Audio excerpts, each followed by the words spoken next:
The air in southern Mesopotamia carries a particular quality: dry, ancient, as if the dust itself remembers things we've long forgotten. Beneath this earth, beneath layers of sand and the weight of millennia, rest secrets pressed into clay by hands that worked 6,000 years ago. Records that speak of kings who ruled for tens of thousands of years, of cities that flourished before a great flood swept the world clean, of an age so remote it shouldn't exist in human memory at all. These aren't the fevered imaginings of primitive myth-makers. They're systematic chronicles kept by history's first truly advanced civilization, the same culture that invented writing itself, that developed sophisticated mathematics, that built the world's first cities. The Sumerians were meticulous, practical. They recorded grain harvests down to the smallest measure. They documented legal contracts with precision. They tracked the movements of planets across the night sky with remarkable accuracy. So why would these same careful record keepers suddenly claim that 8 kings ruled for a combined 200 years before a flood destroyed everything? What were they trying to preserve? What did they know that we've forgotten? Tonight, we'll follow the clay tablets from their burial in ancient ruins to the moment scholars first read their impossible claims. We'll walk through the cities the tablets name, real places excavated from the earth, their ruins still standing, and we'll contemplate the mystery that refuses to resolve, the world that existed before our own, before history as we know it began, before the waters rose and swept it all away. Our journey starts not in the ancient past, but in the moment these records returned to human consciousness after sleeping in darkness for 4,000 years. The Archaeological Awakening. The year was 1889. The place, a desolate landscape in what was then the Ottoman Empire, now southern Iraq. European and American archaeologists had begun turning their attention to the massive earthen mounds that rose from the Mesopotamian plain like islands in a sea of sand. For centuries, local people had known these tells, artificial hills built up over millennia of human habitation, each layer representing a different age. But to Western eyes, they represented something extraordinary, the possibility of uncovering the very origins of civilization itself. The region between the Tigris and Euphrates rivers had long held a mythical status in Western imagination. This was, after all, the location of the biblical Garden of Eden, the land of Abraham, the site of the Tower of Babel. But beyond religious tradition, there were hints of something even older, fragmentary references in Greek and Roman texts to ancient kingdoms with names like Babylon and Assyria, ruins that suggested engineering on a scale that seemed impossible for the ancient world. The landscape itself offered few clues to the untrained eye. Flat, desert, the 2 great rivers cutting through the terrain, their banks lined with date palms and the green of irrigated agriculture. But scattered across this expanse were the tells, some small, barely noticeable rises in the earth, others massive, dominating the horizon. Each one marked the grave of a city, buried not by catastrophe but by the slow accumulation of time. When buildings collapsed, new ones were built atop the rubble. When floods came, new clay was layered over the old. Century after century, the cities rose higher, until finally they were abandoned, and the wind-blown sand claimed them entirely. The archaeologists who came to excavate these sites were part explorer, part treasure hunter, part scholar. The work was brutal. summer temperatures that could reach 120 degrees Fahrenheit, sandstorms that could blind and suffocate, logistics that required hiring hundreds of local workers and negotiating with Ottoman officials and tribal leaders. Disease was common, accidents frequent. Many who came to dig in Mesopotamia never left, their graves joining the ancient dead they sought to uncover. But what they found justified every hardship. At a site called Nippur, about 100 miles south of modern Baghdad, excavators from the University of Pennsylvania began systematic work that would continue for decades. Nippur had been one of ancient Sumer's most important religious centers, home to the temple of Enlil, king of the gods in the Sumerian pantheon. The tell was enormous, covering more than 150 acres, rising nearly 70 feet above the surrounding plain. Beneath it lay layer upon layer of occupation stretching back into prehistory. And buried in those layers were the tablets, thousands upon thousands of them. They emerged from the earth covered in dirt, their surfaces obscured. Some were small, fitting easily in the palm of a hand. Others were large, heavy, requiring careful handling. Most were rectangular, though some were cylindrical or cone-shaped. Their surfaces were covered with strange marks, wedge-shaped impressions pressed into the clay before it hardened. The marks formed patterns, clearly deliberate, but their meaning was entirely opaque. The archaeologists carefully catalogued each find, photographed them, sketched them, packed them in crates for shipment to museums in Philadelphia, London, Berlin, Paris. The tablets kept coming. By the time the excavations at Nippur concluded decades later, they had recovered more than 30,000 clay tablets, and Nippur was just one site. Other excavations at Uruk, Lagash, and elsewhere were yielding similar treasures. But finding the tablets was only the first challenge. Reading them would prove far more difficult. Deciphering the impossible. The wedge-shaped marks pressed into the tablets were called cuneiform, from the Latin cunus, meaning wedge. But in the 1890s, while scholars had made progress deciphering some cuneiform scripts, the Sumerian language remained largely mysterious. The challenge was profound. How do you decode a writing system when you don't know the language it represents? When that language has no living descendants? When you have no bilingual texts to serve as a key?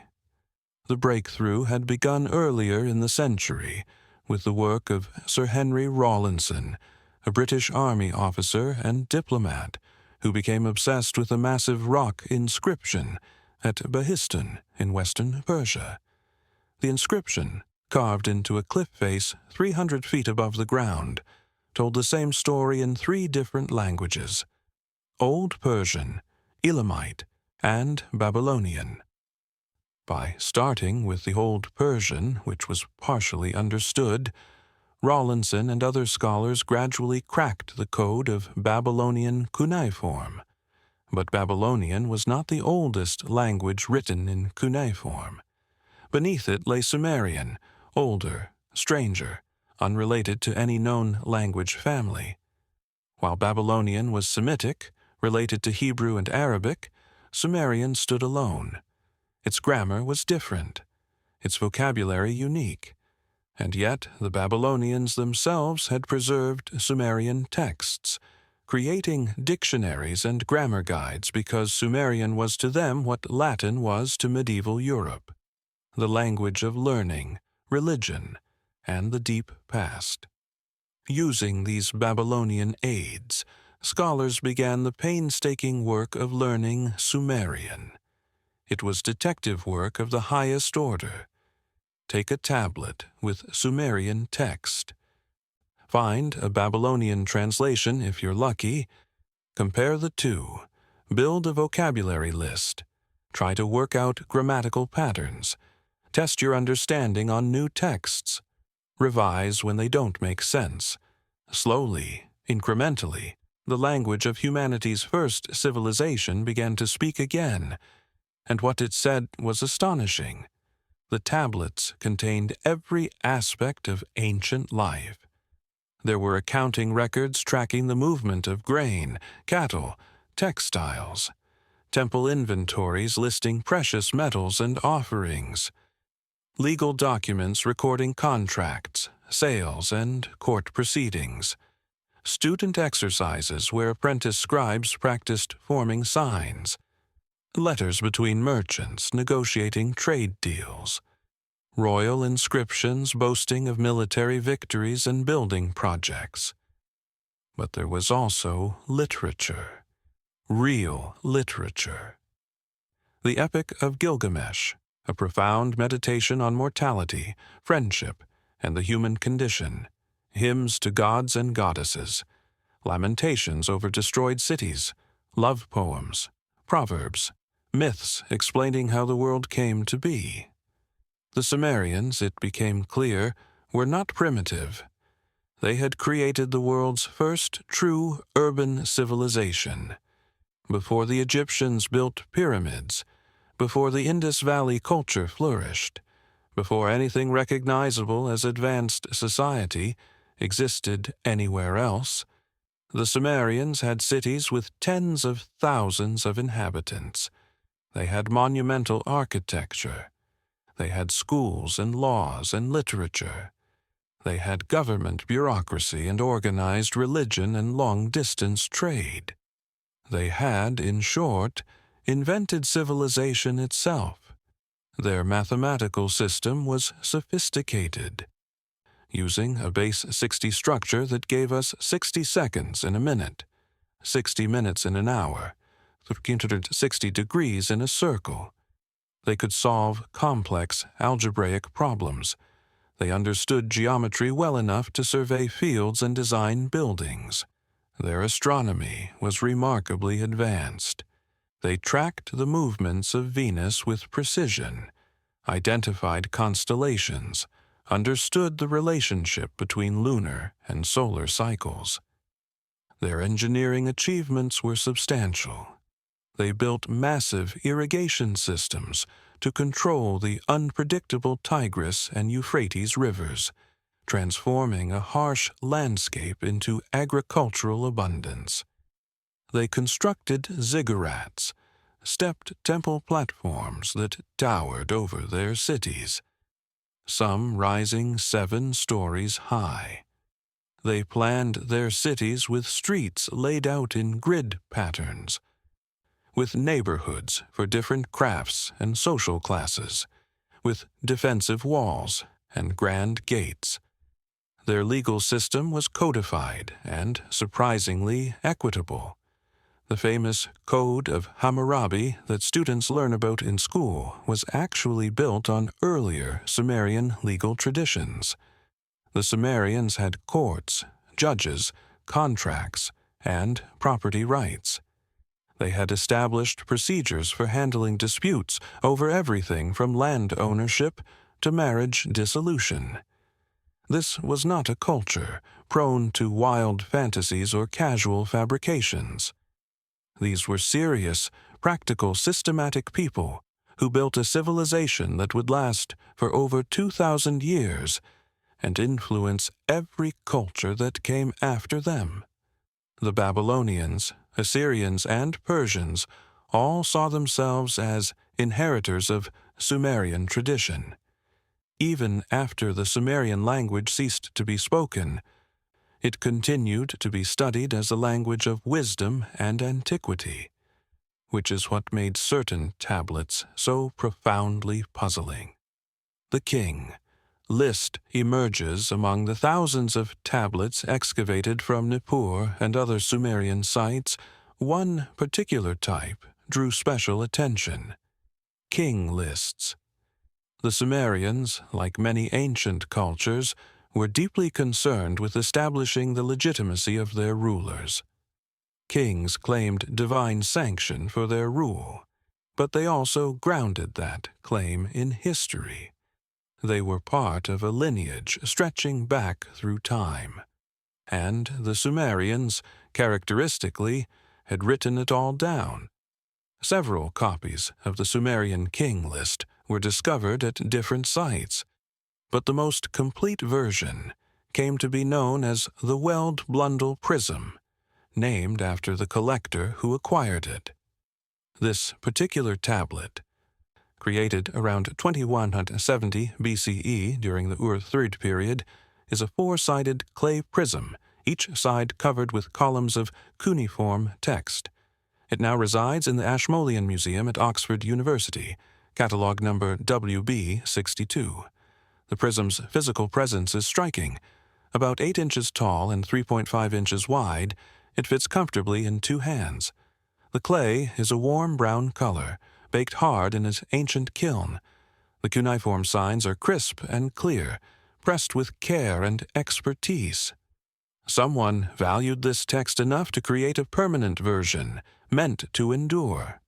The text itself follows a clear, systematic format. It names a city. Then it names the kings who ruled from that city, listing them in order. After each king's name, it gives the length of his reign. When all the kings from that city are listed, it provides a total. Then it moves to the next city, repeating the pattern. The style is matter-of-fact, almost bureaucratic. There's no embellishment, no storytelling, no explanation. Just names, numbers, and the relentless march of succession. The opening line sets the tone. After kingship came down from heaven, the kingship was in Eridu. Eridu. The name resonates through Sumerian tradition. The first city, the place where civilization began, the home of Enki, god of wisdom, sweet water, and magic. Archaeological excavations at the site have confirmed settlements there, dating back to at least 5400 BCE, making it one of the oldest continuously inhabited places in Mesopotamia. The Sumerians themselves believed everything started in Eridu. The list continues. In Eridu, Alulim became king. He ruled for 28,800 years. And there it is, the number that stops you cold. 28,800 years. Not 28 years. Not even 288 years, which would be extraordinary, but at least conceivable in a world where ages were sometimes counted differently. No, 800 years. A reign length that defies not just historical plausibility, but biological possibility. The list continues with its systematic enumeration. Alalangar ruled for 36,000 years. 2 kings, both of Eridu. Total, 64,800 years. Then kingship passes to Bad Tabira, the second city. In Bad Tabira, Enmenluana ruled for 43,200 years. Enmengalana ruled for 28,800 years. Dumuzid, the shepherd, ruled for 36,000 years. 3 kings, total, 108,000 years. The pattern continues through 5 cities and 8 kings.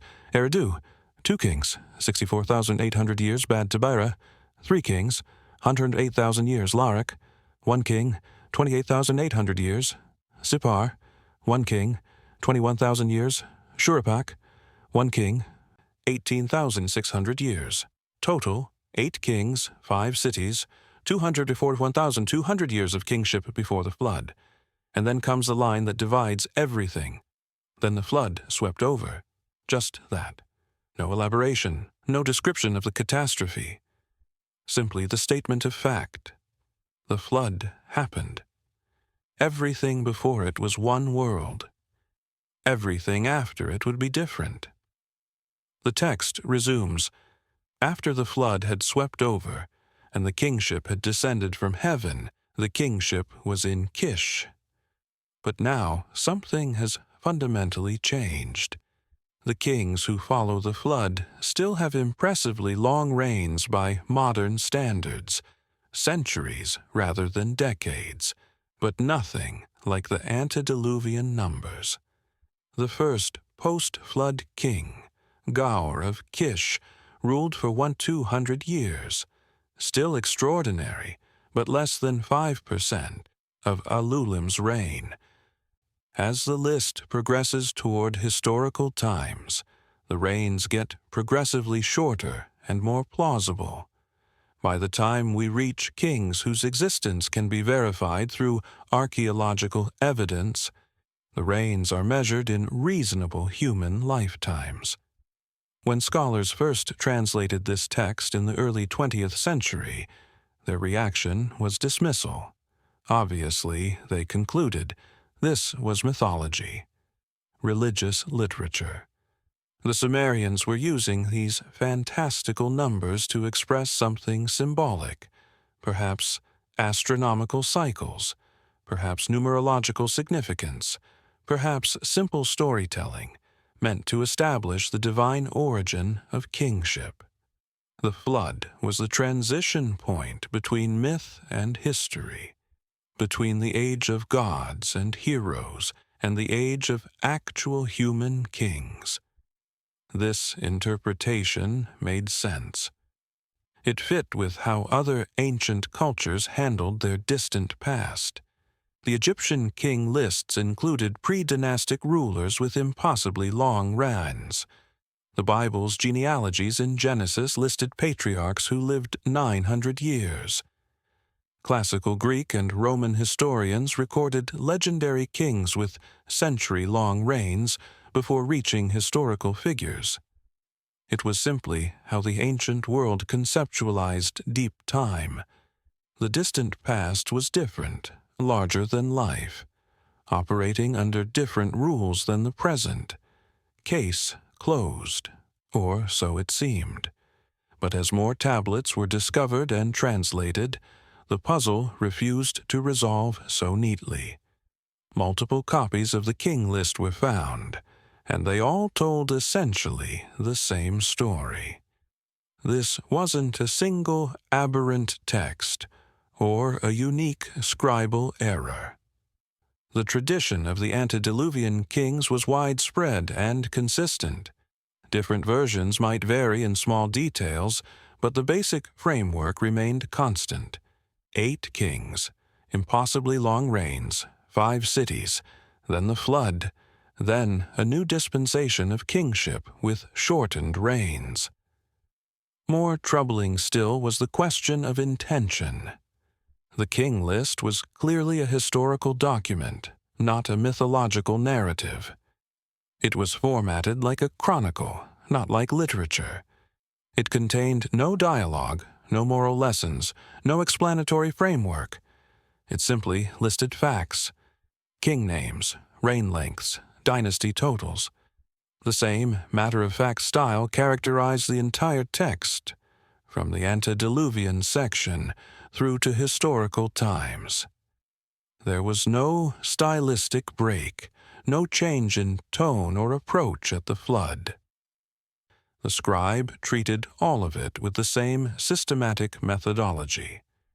If the antediluvian section was pure fiction, meant to be understood symbolically, why present it in exactly the same format as the historical section?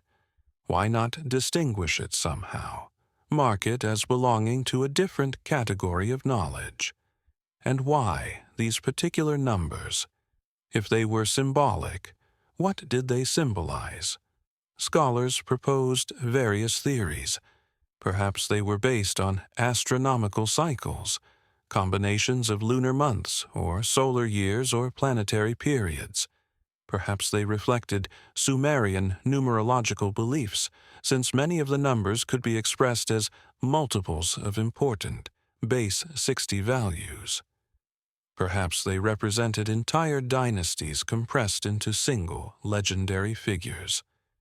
But none of these explanations fully satisfied.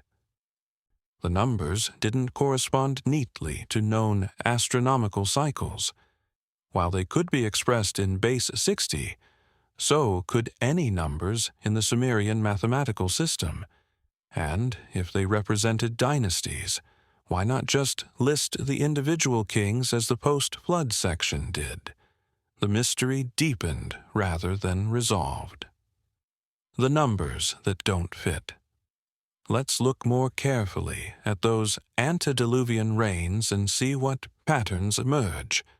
The 8 kings and their reign lengths are Alulim of Eridu, 28,800 years, Alalangar of Eridu, 36,000 years, En-Menlu-Ana of Bad Tabira, 43,200 years, En-Mengal-Ana of Bad Tabira, 28,800 years, Dumuzid of Bad Tabira, 36,000 years, En-Sipaziana of Larak, 28,800 years, En-Mendur-Ana of Sipar, 21,000 years, Ubara Tutu of Shurapak, 18,600 years. Total, 241,200 years. Certain patterns are immediately apparent. Several of the numbers repeat. 28,800 appears 3 times. 36,000 appears twice. All the numbers are clearly multiples of smaller base values. They're round numbers in the Sumerian base 60 system, just as we might use round numbers like 1,000 or 10,000 when we're speaking imprecisely. But here's what's strange. They're not the same round number repeated 8 times. If this were pure symbolism, if the point was simply to say these kings ruled for unimaginably long periods, you might expect them all to have the same symbolic reign length. Instead, there's variation. Some kings ruled shorter periods, relatively speaking, like 18,600 years. Others much longer, like 43,200 years. This variation suggests the numbers meant something specific to whoever compiled the list. They weren't just placeholder values for a really long time ago. Each king got his own specific number, and that number mattered somehow. The total, 204,200 years, is itself intriguing. It's exactly 4,020 years x 60. In other words, 4,020 Sumerian 60s. Whether that has significance beyond mathematical tidiness is unclear, but it suggests careful calculation went into this. Someone was tracking something systematically. Then there's the curious pattern in how the reigns are distributed across the 5 cities. Eridu gets the honor of being first, with 2 kings and the second shortest total, 64,800 years. Bad Tabira has the most kings, 3, and the longest total span, 108,000 years. The last 3 cities each have only 1 king, with progressively shorter reigns. Why this distribution? If it's purely symbolic, what's being symbolized? If it's encoding something historical, what pattern does it reflect? And, most puzzling of all, what happens at the flood? The text treats it as an absolute boundary.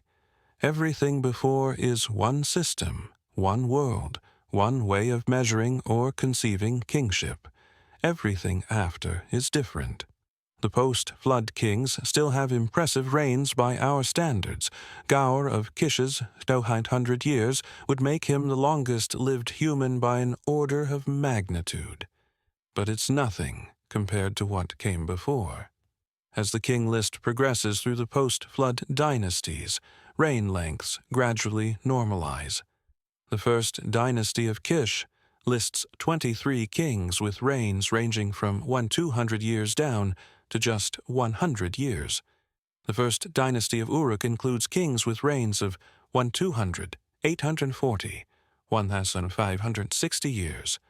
By the first dynasty of Ur, we're seeing reign lengths of 80, 36, and 25 years, numbers that fall within the realm of human possibility, even if on the high end.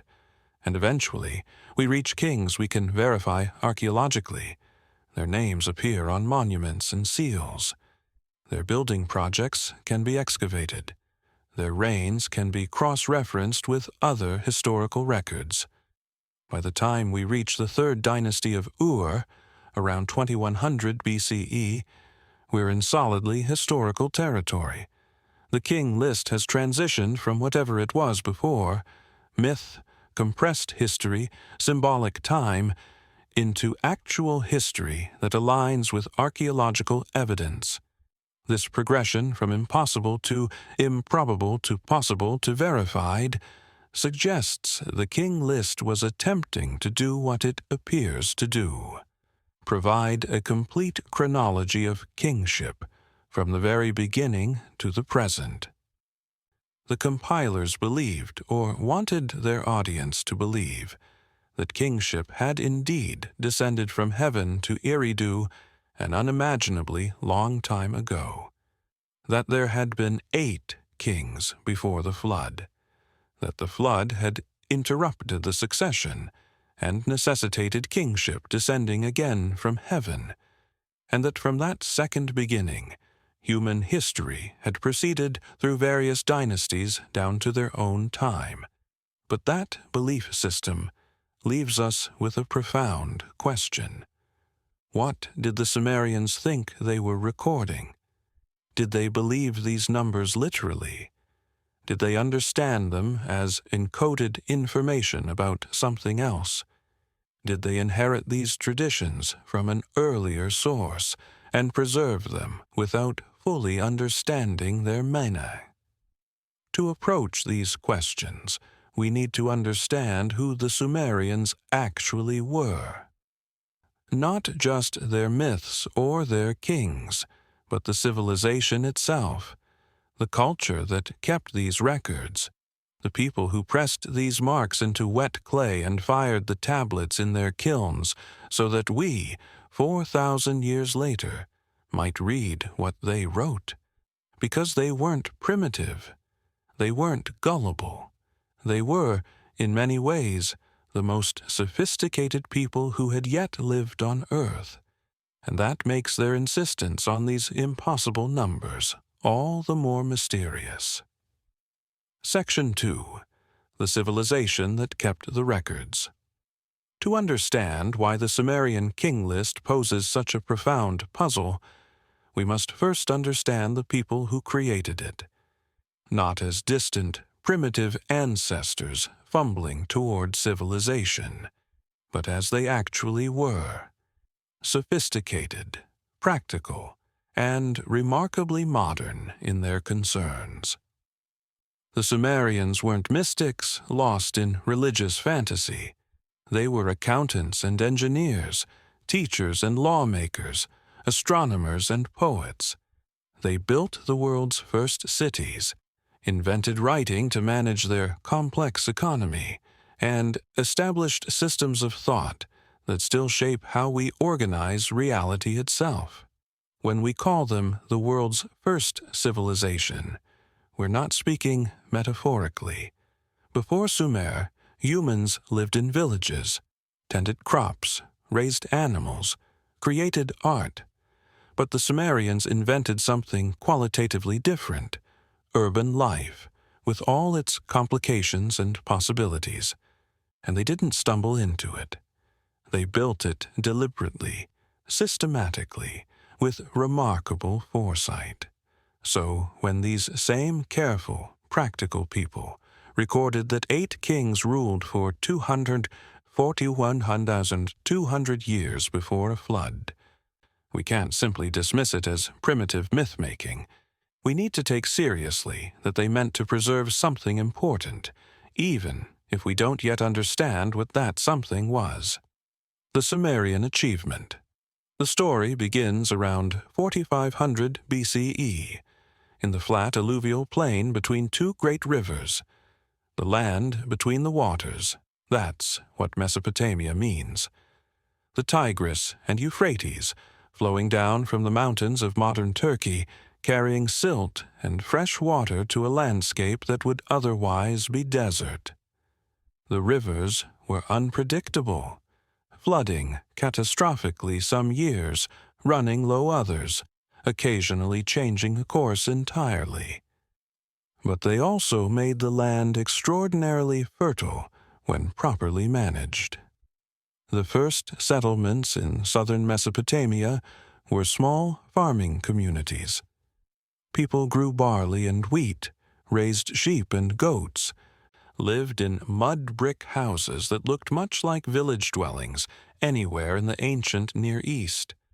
But over the course of about 1,000 years, some of these settlements began to grow, not just in population, but in complexity. Specialization emerged. Some people focused entirely on pottery, others on metalwork, still others on trade. Temples became more elaborate, serving not just religious functions, but administrative ones. The villages were becoming something new. By 3500 BCE, true cities had emerged. Uruk, located near the Euphrates in what is now southern Iraq, grew to become the world's first large-scale urban center. At its height, Uruk may have housed 80,000 people, a staggering number for the time, when most of humanity still lived in settlements of a few hundred at most. The city covered over 1,300 acres, surrounded by massive defensive walls that, according to later tradition, were built by the legendary King Gilgamesh himself. Archaeological excavations at Uruk have revealed a society of remarkable sophistication. The city was planned, not haphazard. There were distinct neighborhoods for different activities: residential quarters, craft workshops, administrative buildings. At the city's heart stood enormous temple complexes, including the famous White Temple built atop a massive ziggurat platform. The temples weren't just places of worship. They were economic centers, managing vast estates, coordinating agricultural production, organizing labor forces for public works. And, crucially, the temples needed to keep records. When you're managing the harvest from hundreds of fields, tracking the output of dozens of workshops, distributing rations to thousands of workers, you can't rely on memory alone. You need to write things down. This is how writing was born. Not to record literature or history, at least not at first. The earliest tablets we have from Uruk, dating to around 3400 BCE, are administrative records, lists of goods, quantities of barley received or distributed, numbers of cattle, deliveries of beer. The Sumerians loved beer. The signs are simple pictographs. A circle with an X through it means sheep. A stylized ear of grain means barley. But from these humble beginnings, something extraordinary would develop. Over the next few centuries, the writing system became more abstract. Pictographs evolved into combinations of wedge-shaped marks, cuneiform, that could represent not just things but sounds and ideas. The signs became conventionalized. Easier to write quickly, the system expanded to capture not just inventory lists but complex thoughts. By 2500 BCE, Sumerian scribes were writing poetry, mythology, legal codes, scientific texts, personal letters. They had transformed a tool for tracking sheep into a medium capable of expressing the full range of human experience. The scribal profession became highly respected and specialized. Boys, and occasionally girls, though rarely, entered scribal schools called eduba, tablet houses, where they spent years mastering the hundreds of cuneiform signs, learning to form them with proper technique using reed styluses on wet clay. They practiced by copying standard texts, working their way from simple sign lists to complex literary works. We have thousands of student exercise tablets, complete with teacher corrections marked in different colored clay. This educational system produced a class of professionals who valued precision and accuracy. Scribal work wasn't just copying. It required mathematical skill, knowledge of multiple languages. Sumerian and Akkadian became the scholarly standard, familiarity with legal formulae, and often specialized expertise in areas like astronomy or medicine. These weren't people who casually made things up. Their profession depended on reliability. The Sumerians' mathematical achievements were particularly impressive. They developed a base 60 number system, sexagesimal, that was far more sophisticated than it might initially appear. While we use base 10, likely because we have 10 fingers, the Sumerians chose 60 as their base number. Possibly because 60 is divisible by so many factors: 2, 3, 4, 5, 6, 10, 12, 15, 20, 30. This makes it extraordinarily useful for calculations involving fractions. This system's legacy surrounds us still. There are 60 seconds in a minute, 60 minutes in an hour, 360 degrees in a circle, all inheritances from Sumerian mathematics. When you check the time or navigate using compass directions, you're using a system invented in ancient Mesopotamia over 5,000 years ago. The Sumerians didn't just count, they understood advanced mathematics.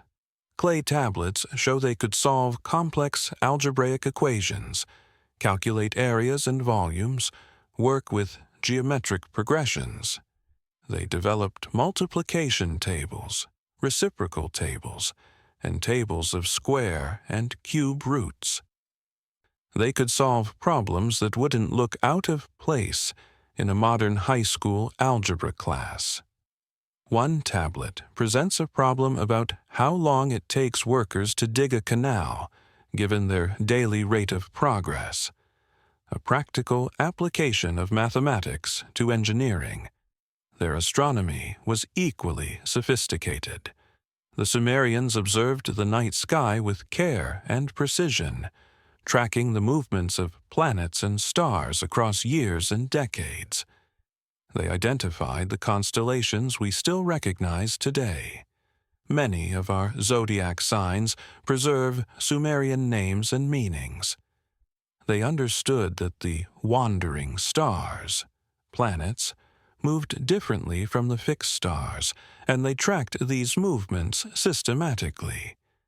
Most impressively, they recognized patterns in celestial movements that repeated over long cycles. They knew that Venus completes 5 cycles, relative to Earth's position every 8 years, a pattern that requires decades of careful observation to identify. They understood the relationship between lunar and solar calendars, developing mathematical methods to reconcile the two. This wasn't casual stargazing. This was systematic, multi-generational scientific observation. Their engineering achievements demonstrated the practical application of this mathematical and observational knowledge. The Sumerians transformed a difficult landscape into agricultural abundance through massive irrigation projects. They dug canals to bring water from the rivers to distant fields. They built levees to protect against floods. They created drainage systems to prevent salt buildup in the soil, a constant problem in irrigated desert agriculture. These weren't small projects undertaken by individual farmers. They required coordinated labor forces numbering in the thousands, sustained over years or decades. They required surveying skills to ensure water would flow where intended. They required maintenance organizations to keep the systems functioning. The irrigation network was, in many ways, the physical manifestation of Sumerian civilization itself, a triumph of human organization over nature's chaos. The cities themselves showcased sophisticated urban planning. Streets were laid out in rough grid patterns. There were public spaces for markets and gatherings. Residential neighborhoods had houses built around central courtyards, often with multiple stories. Wealthier homes featured sophisticated drainage systems, with wastewater channeled to catch basins or the street. Some houses even had rooms that appeared to have been toilets, with seats built over drainage channels. The most dramatic architectural achievements were the ziggurats, stepped pyramid platforms topped with temples. These massive structures dominated the urban landscape, visible for miles across the flat Mesopotamian plain. The ziggurat of Ur, built around 2100 BCE and partially reconstructed in modern times, gives a sense of the scale.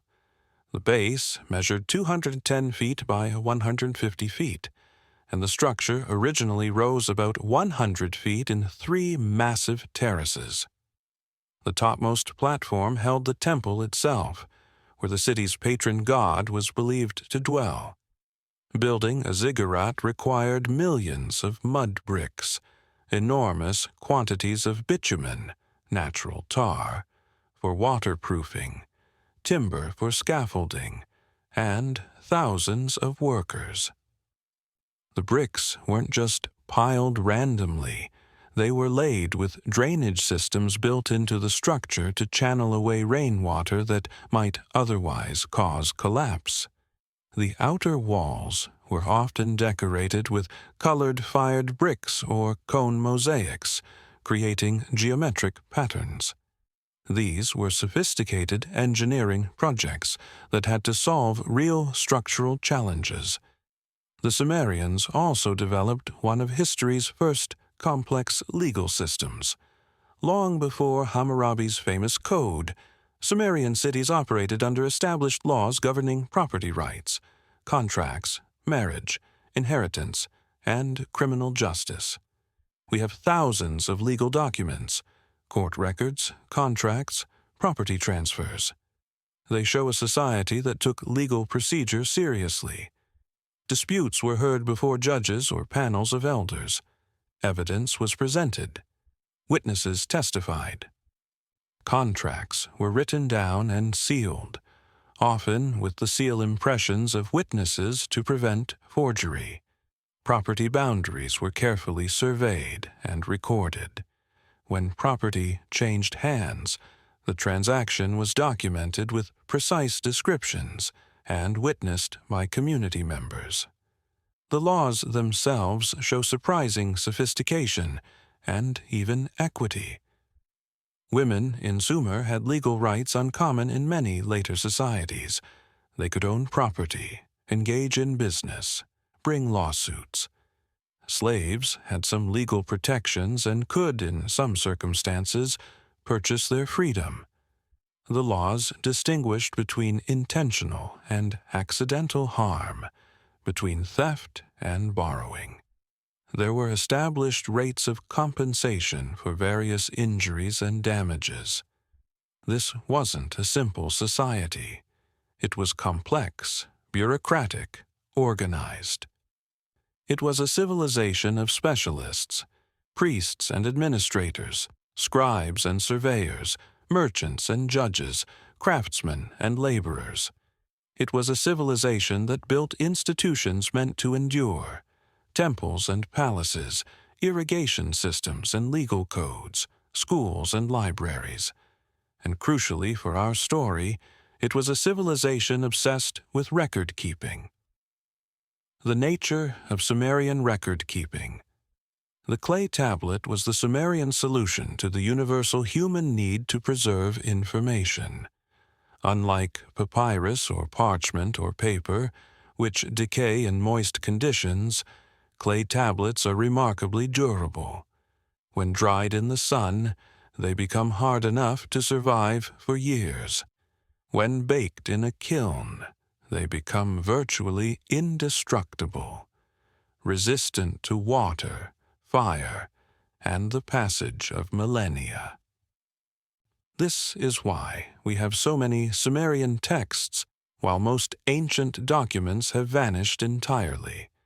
The process of creating a tablet was straightforward but required skill. A scribe would take a lump of clay, fine river clay, carefully processed to remove impurities, and shape it into a flat rectangle. usually small enough to hold comfortably in one hand. While the clay was still moist, the scribe would use a reed stylus with a triangular cross-section to press wedge-shaped marks into the surface. The technique required a practiced hand. Too much pressure and the clay distorts. Too little, and the marks are shallow and unclear. For temporary records like receipts or worksheets, the tablet would simply be left to dry in the sun. Once the information was no longer needed, the tablet could be recycled, crushed back into wet clay, and reformed. For important documents meant to be preserved, the tablet would be fired in a kiln, creating a permanent ceramic record. The sheer quantity of tablets discovered at Sumerian sites is staggering. At Nippur alone, excavators recovered over 30,000 tablets. At Uruk, tens of thousands more. Lagash, Ur, Girsu, each major city has yielded enormous archives. When you include tablets from later Mesopotamian periods that continued Sumerian scribal traditions, we're talking about hundreds of thousands of surviving texts. And these are only the ones that have been found. Countless more remain buried, and countless more were destroyed by looters and collectors over the centuries. What do all these tablets contain? The vast majority, perhaps 80% or more, are economic and administrative records, lists of workers and their rations, inventories of temple storerooms, accounts of tribute received from subject cities, records of loans and repayments, contracts for the sale of houses or fields, receipts for goods delivered. These are the documents that made Sumerian civilization function, the paper trail of a complex economy. But even these mundane records reveal a culture of precision.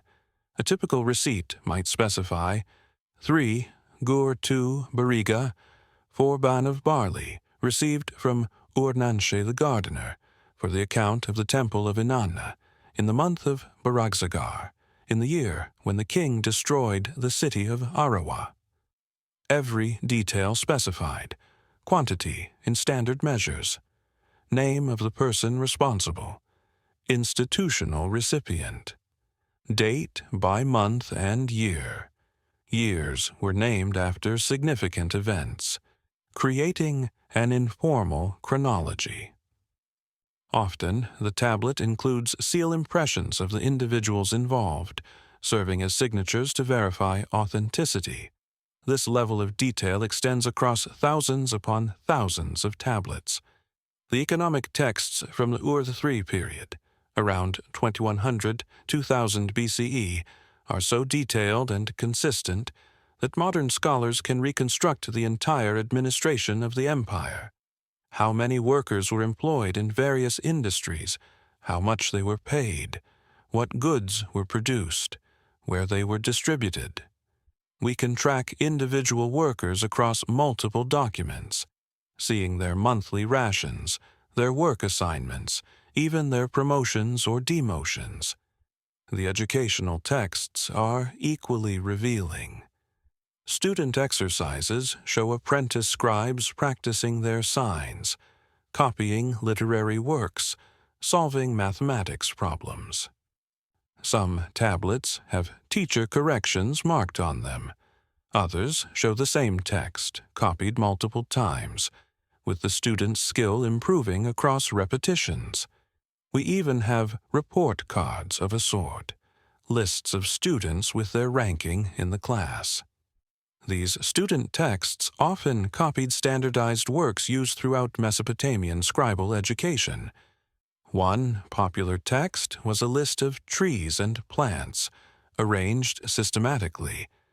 Another listed professions and occupations. Another cataloged types of animals. These weren't arbitrary lists. They represented systematic attempts to organize and categorize knowledge.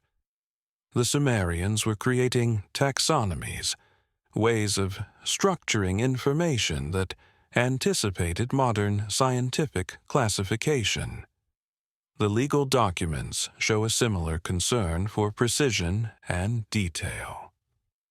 A typical property sale contract would describe the property being sold, its size, boundaries, neighboring properties, the seller's name and family, the buyer's name and family, the price paid, specified in silver by weight, the date, and witness names, often including local officials or respected community members.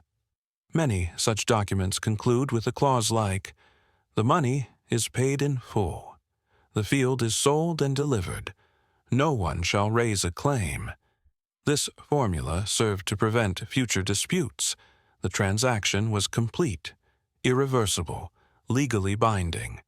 Court records sometimes preserve entire proceedings, witnesses testifying, evidence being presented, the judge's ruling, the penalties or compensation awarded. These texts read like modern legal documents, dry, formulaic, but revealing a sophisticated understanding of evidence and legal reasoning. Then there are the literary and religious texts, myths explaining how the world came to be, how humans were created, why the gods sent a flood, hymns praising gods and goddesses, lamentations mourning destroyed cities, royal inscriptions boasting of military victories and building projects, proverbs offering life advice, love songs, epic narratives. The most famous of these is the Epic of Gilgamesh, which survives in multiple versions from different periods. It tells the story of Gilgamesh, king of Uruk, who goes on a quest for immortality after the death of his friend Enkidu. The narrative is sophisticated, psychologically acute, and profoundly moving. Gilgamesh's meditation on mortality and meaning remains relevant 4,000 years later. This was not the work of primitive people. This was literature in the full sense, artful, complex, exploring the deepest human concerns. And then there are the historical texts, chronicles of kings and their deeds, lists of year names, creating chronologies, records of diplomatic correspondence between kingdoms, treaties and alliances, and king lists, systematic attempts to document the complete succession of rulers from the beginning of time.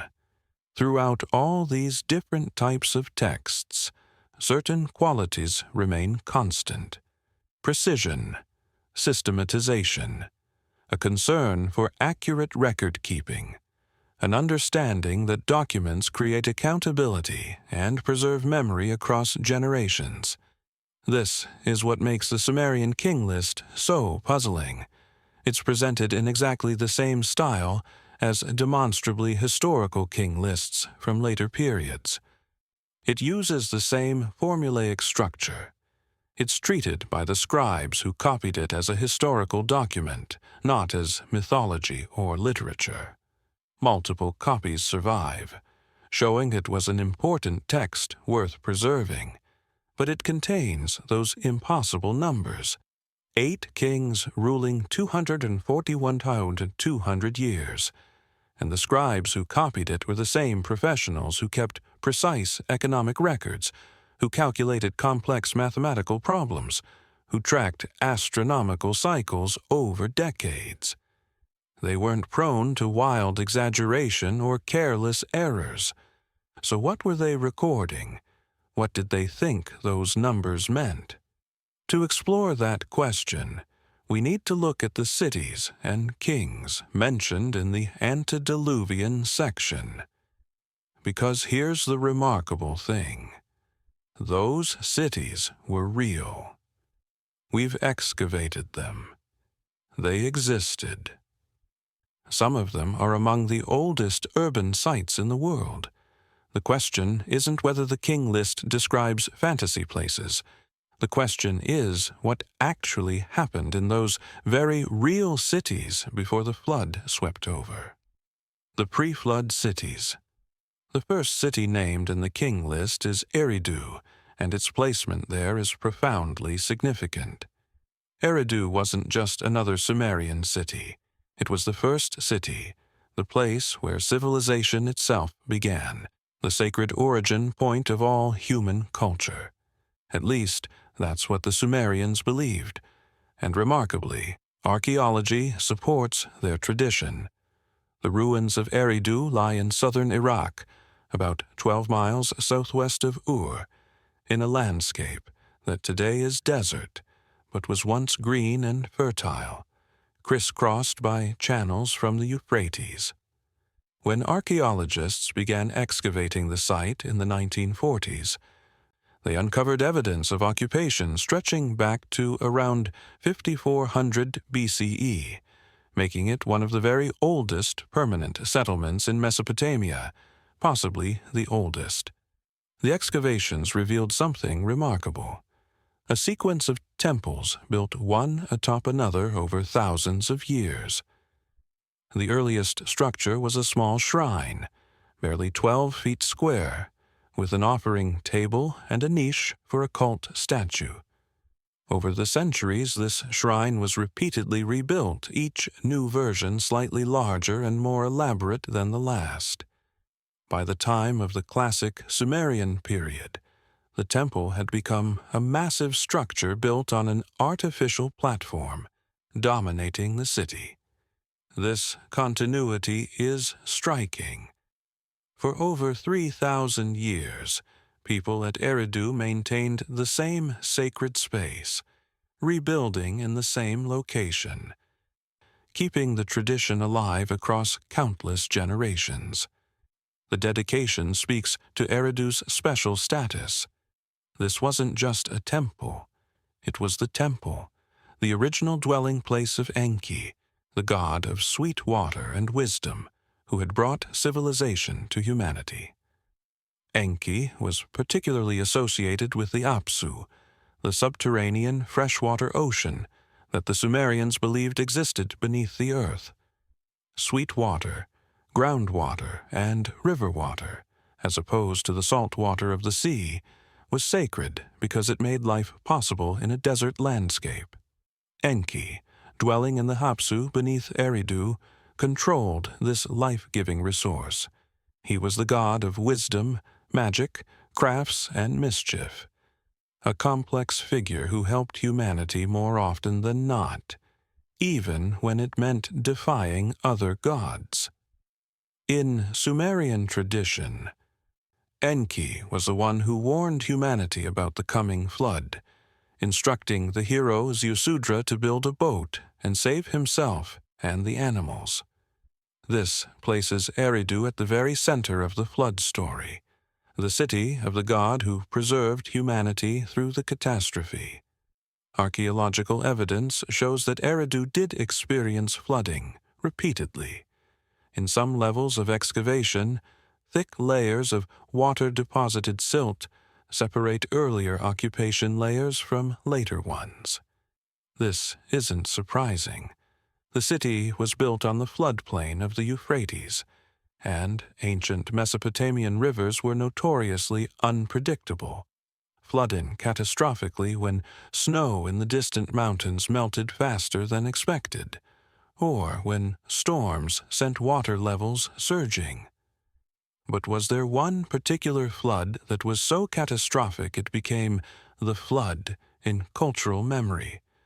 At Eridu, as at other Sumerian sites, there's evidence of multiple major flooding events, but they don't all date to the same period.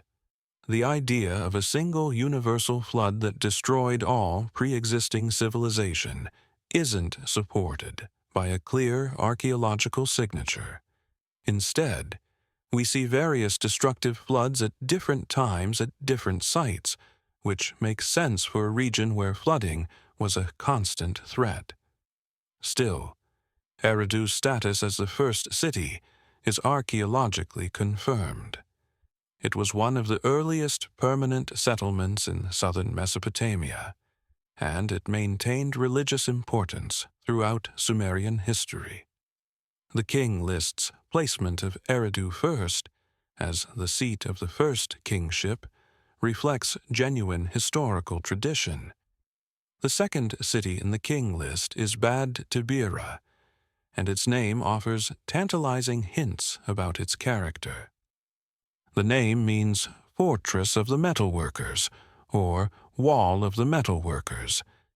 This suggests Bad Tibira was associated with metallurgy, the smelting of copper, the creation of bronze, the crafting of metal tools and weapons. In Sumerian mythology, Bad Tibira was sometimes associated with the god Dumuzi, also called Tammuz, a shepherd god who became the consort of Inanna, goddess of love and war. The exact location of Bad Tibira has been debated. The most likely candidate is the archaeological site of Tel al-Madina, about 20 miles south of the ancient city of Kish. Excavations there have revealed evidence of early occupation, though not as extensive as at Eridu. The metallurgical association is interesting because metalworking was a transformative technology in the ancient world. The ability to smelt copper and tin and combine them into bronze gave civilizations enormous advantages in tools and weapons. If Bad Tibira was indeed a center of metalworking, this would make it economically and strategically important. Metal was valuable, and those who controlled its production held power. The King List gives Bad Tibira 3 of the 8 antediluvian kings, more than any other city, which may reflect its importance in early Sumerian tradition. The third city is Larak, and here we encounter a mystery. Larak is mentioned in various Sumerian texts, always as one of the antediluvian cities, but its precise location has never been definitively identified. Some scholars believe it may be the site known as Tel es Senkera, near Bad Tibira. Others suggest different locations. The archaeological uncertainty doesn't mean Larak was mythical. Many ancient cities mentioned in texts haven't yet been located, but it does mean we can't verify details about it the way we can for Eridu or Ur. The fourth city is Sippar, which we know much more about. Sippar was a major city in northern Babylonia, the region just north of Sumer proper, located on the Euphrates near modern Baghdad. It was sacred to Utu, called Shamash in Akkadian, the sun god, who was associated with justice, truth, and illumination. The sun, after all, reveals everything. Nothing can hide from its light. Sippar was particularly famous as a center of learning. Later, Mesopotamian tradition held that Sippar had been a repository of knowledge from before the flood. According to one text, the antediluvian sages had written tablets containing all knowledge and buried them at Sippar before the flood came. After the waters receded, these tablets were recovered, and thus the wisdom of the pre-flood world was preserved and transmitted to later generations. This tradition is intriguing because it suggests the Mesopotamians themselves believed there had been a catastrophic break in civilization, a flood that destroyed the old world, and that knowledge from before that break had to be deliberately preserved and recovered. They saw themselves as the inheritors of an even older tradition. The fifth and final pre-flood city is Shuruppak, and this one is particularly significant for the flood story.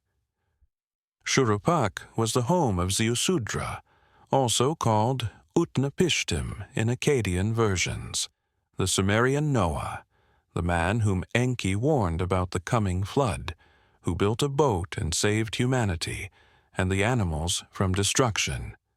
The archaeological site of Shuruppak, modern Tel Farah, has been excavated extensively.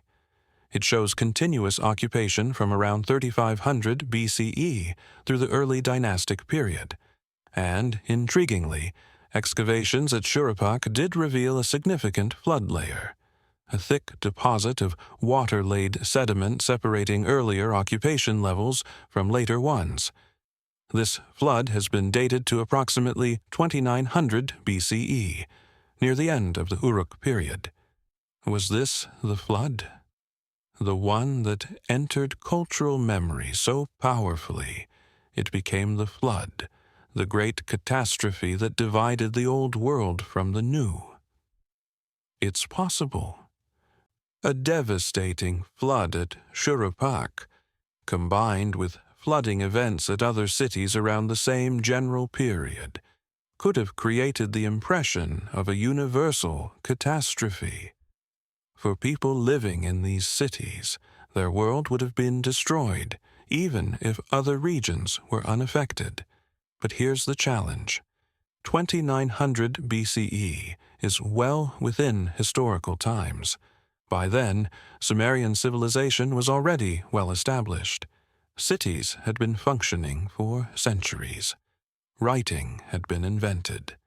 This can't be the flood that divided the antediluvian kings from historical times, because the antediluvian period supposedly stretched back 200 years, unless the dates in the king list don't mean what we think they mean. The kings themselves, mythology or memory. Let's look more carefully at the 8 antediluvian kings themselves. Their names appear strange to modern eyes, but they follow patterns typical of Sumerian names. Alulim, the first king, ruling from Eridu. The name is Sumerian, but its exact meaning is unclear, though it may relate to leadership or primacy. Alalangar, also of Eridu. Again, the meaning is uncertain, though Gar can relate to placing or establishing. En-Menlu-Ana, of Bad Tibira. This name is more transparent. En means Lord. Men relates to crown or kingship. Lu is person-man. Ana relates to heaven. So something like Lord of the heavenly crown or heaven's anointed king. En-Mengal-Ana, also of Bad Tibira. Gal means great, so Lord of the great heavenly crown. Dumuzid, third king of Bad Tibira. This is a well-known name, Dumuzi, Tammuz, the shepherd god who became Inanna's consort.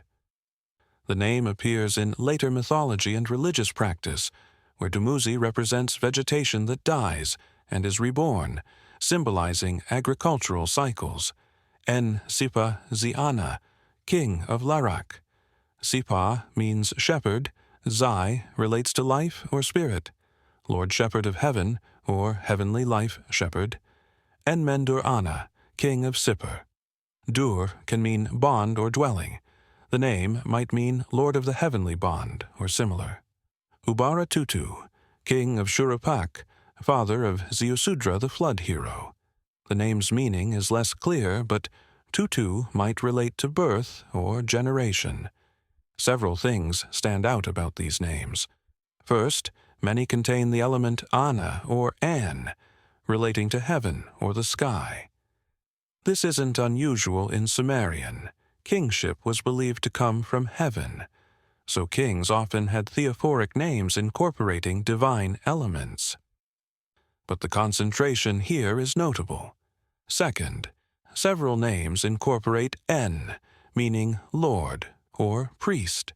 In Sumerian society, the En was the highest religious official, the one who performed the sacred rites on behalf of the community.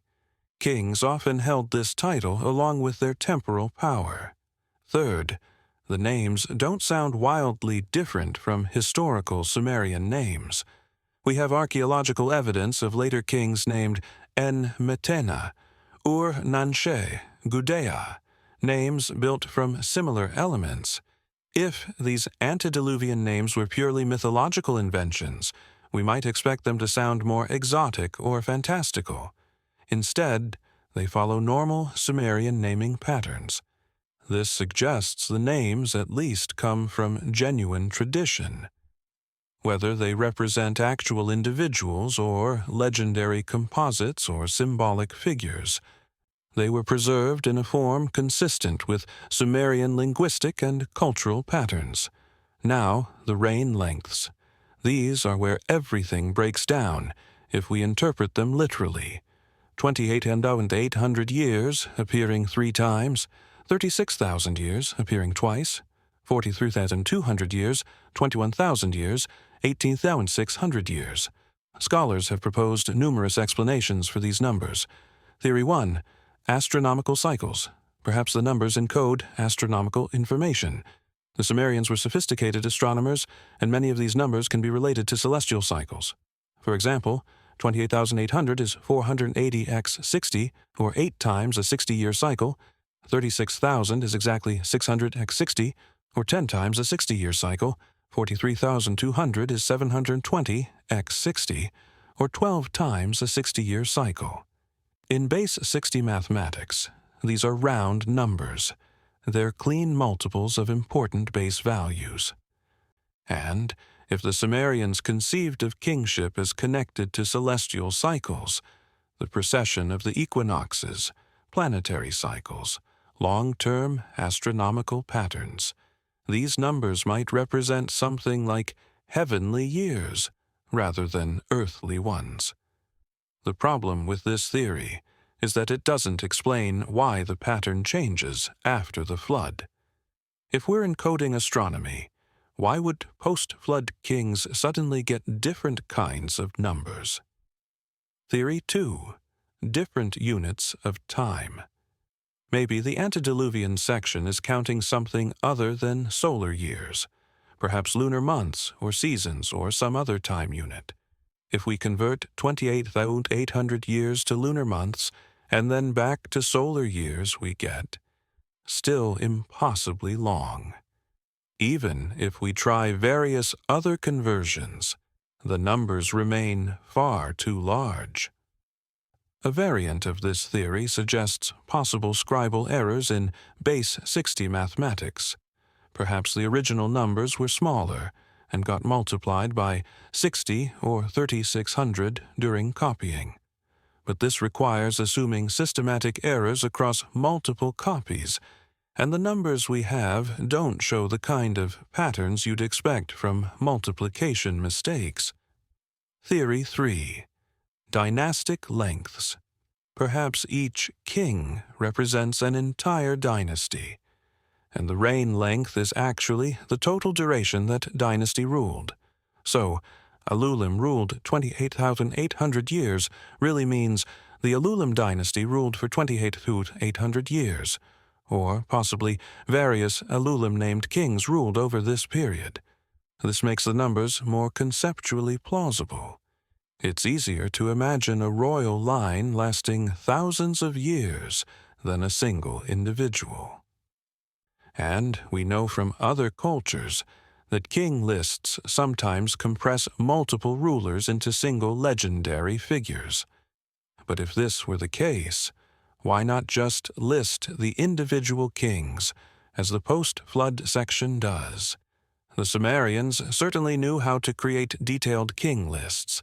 They did it for all the historical periods. Why would the antediluvian section be so different? Theory 4. Symbolic, numerological meaning. Perhaps the numbers aren't meant to be historical at all, but rather encode symbolic meanings. In Sumerian numerology and mysticism, certain numbers had sacred significance. The numbers might represent cosmic order, divine patterns, mathematical relationships important to Sumerian thought. This is possibly the most mainstream interpretation.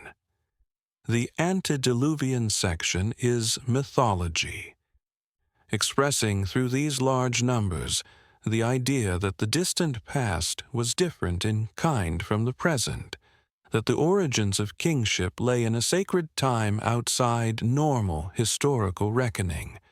The problem with this interpretation is that it requires us to believe Sumerian scribes deliberately formatted mythology exactly like historical chronicles, with no indication they were doing so. It requires us to believe that educated scribes, who could distinguish between mythology and history in other contexts, somehow didn't make that distinction here. Theory 5. Preserved memory of something real. What if the numbers are corrupted or misunderstood, but they preserve a genuine memory of something? Not necessarily kings who literally lived for tens of thousands of years, but perhaps the memory of a much older civilization whose timeline was distorted over thousands of years of oral transmission before being written down. If there was an advanced culture in Mesopotamia or nearby regions during the late Ice Age, say around 10,000 to 12,000 BCE, and if the memory of that culture was preserved through oral tradition, and if that oral tradition was eventually written down by Sumerian scribes around 2500 BCE, the numbers might represent a garbled attempt to express this happened an unimaginably long time ago, far before our current civilization. Over thousands of years of oral transmission, details would inevitably become distorted. Time scales would expand. Individual leaders might become composite legendary figures. But the core memory could persist. There were kings before the flood. There was a great catastrophe. Civilization began again afterward. This theory has gained some traction as archaeological evidence has pushed back the dates of sophisticated human culture. Sites like Göbekli Tepe in Turkey, with its elaborate stone temples dating to around 9600 BCE, show that pre-agricultural humans were capable of impressive organization and construction. What else might have existed that we haven't found yet? But this remains speculative. There's no clear archaeological evidence of urban civilization before the Sumerian period. The sophistication we see emerging around 4000 to 3000 BCE appears to develop gradually from earlier Neolithic cultures, not to suddenly appear from a lost, advanced civilization. Comparison with other ancient king lists. The Sumerian King List isn't unique in featuring impossibly long prehistorical reigns. This pattern appears in several ancient cultures, which either points to cultural borrowing, independent development of similar traditions, or possibly preservation of genuine ancient memories. The Egyptian king lists, particularly the Turin Papyrus, dating to around 1300 BCE, include pre-dynastic rulers with extremely long reigns. Before the first historical dynasties, the list names the followers of Horus and earlier divine or semi-divine rulers. While the papyrus is fragmentary, reconstructions suggest reigns measured in thousands of years for these pre-dynastic figures. The pattern is similar to Sumer. As you move from legendary prehistory toward historical times, reign lengths become progressively shorter and more plausible. By the time you reach dynasties we can verify archaeologically, the reign lengths match documentary evidence. It's as if both cultures conceived of the distant past as operating under different rules than the present. In the 3rd century BCE, a Babylonian priest named Berossus wrote a history of Babylon in Greek. His account, preserved only in fragments quoted by later authors, describes 10 antediluvian kings who ruled for a combined 432,000 years. This is clearly related to the Sumerian tradition. Berossus was working from Mesopotamian sources, but the numbers have grown even larger. The 10 kings versus Sumer's 8, and the inflated total suggest the tradition continued to evolve. possibly incorporating additional legendary material. Hindu tradition, recorded in the Puranas and other texts, describes vast ages of the world, the yugas, during which rulers lived for thousands of years. These cosmic ages progress from longer to shorter as the world declines from a golden age toward darker times. While the Hindu material developed independently from Mesopotamian sources, it shares the conceptual framework. The past was different, vaster, operating on a different time scale than the present. The biblical parallels are perhaps most intriguing because there's likely a direct connection to Mesopotamian traditions.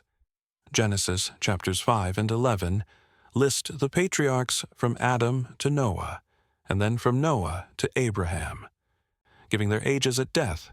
Pre-flood patriarchs: Adam, 930 years; Seth, 912 years; Enosh, 905 years; Kenan, 910 years; Mahalalel, 895 years; Jared, 962 years; Enoch, 365 years, notably shorter, and he walked with God and was not, for God took him.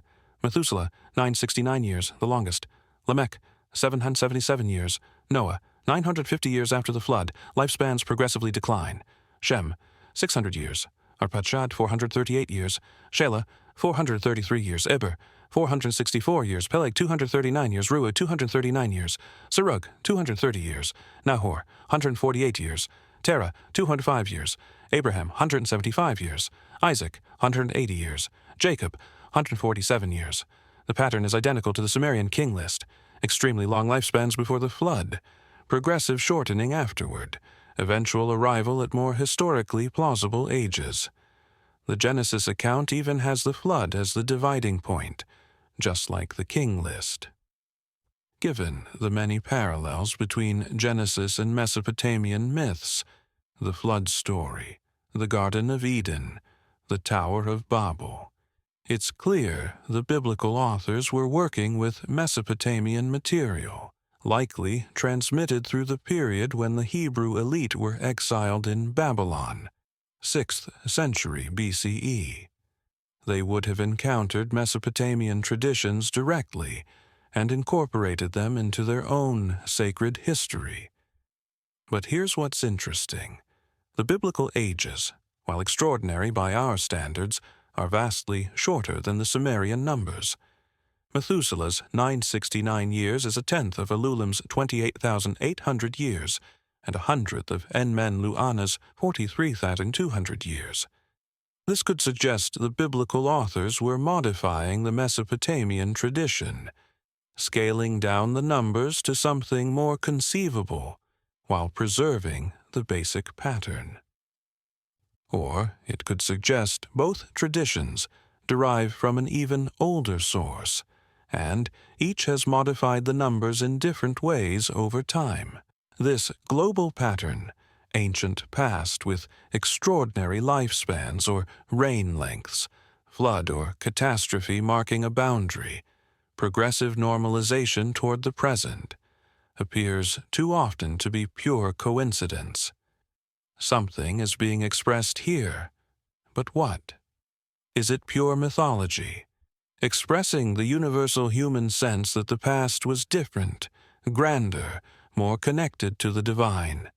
Is it garbled memory of actual events, perhaps not 241,200-year reigns, but something real that became exaggerated over millennia of retelling? Is it encoded information about something else entirely? Astronomical cycles, calendrical systems, spiritual teachings preserved in numerical form? We don't know, and perhaps we can't know. Not with certainty. The gulf of time is too vast, the contextual information too limited. But what we can say is this: the Sumerians, who were careful record keepers and sophisticated thinkers, chose to preserve these traditions. They wrote them down in the same format they used for demonstrably historical information. They copied these texts multiple times across centuries, suggesting the information mattered. and they placed the boundary between the mythical past and historical present at a flood, an event for which there is genuine archaeological evidence, even if the scale and date remain debated. The clay tablets rest in museums now, bearing their mysterious numbers. The cities they name lie in ruins beneath the Iraqi desert. The civilization that created these records has been gone for 4,000 years. But the questions remain. Pressed into clay, fired hard, refusing to dissolve into simple answers. What existed before the flood swept over? What were the Sumerians trying to tell us? What did they remember that we've forgotten? Section 3. The Great Flood. Myth, memory, or both. In the Sumerian King List, separating the impossible from the merely improbable, lies a single line. 5 words that mark the end of one world and the beginning of another. Then the flood swept over. No description of the catastrophe. No details about the rising waters or the destruction they wrought. Just the simple statement of fact, as matter of fact as recording a king's name or a city's location. And then, immediately, after the flood had swept over and the kingship had descended from heaven, the kingship was in Kish. The flood wasn't a detail in Sumerian history. It was history's dividing line. Everything before existed in one reality, a time of impossibly long reigns, of antediluvian kings whose world operated by different rules. Everything after existed in another, still ancient, still touched by the divine, but progressively more recognizable as the world we know. But was the flood real? Did waters actually rise and destroy an earlier civilization? Or is this purely symbolic, a mythological device to separate legendary prehistory from actual history? And if something did happen, what was it? A local Mesopotamian flood that became universal in cultural memory? A global catastrophe that destroyed civilizations worldwide? Or something else entirely? A metaphor for cultural collapse, for the end of an age? Tonight, we follow the flood from Sumerian clay tablets into the archaeological record, into the myths of cultures worldwide, and, finally, into the geology of the earth itself, looking for traces of the water that swept everything away. The flood in the King List. Let's return to that moment in the King List where everything changes. 8 kings have ruled from 5 cities for a combined 241,200 years. Then, the flood swept over. The phrasing is significant in its brevity.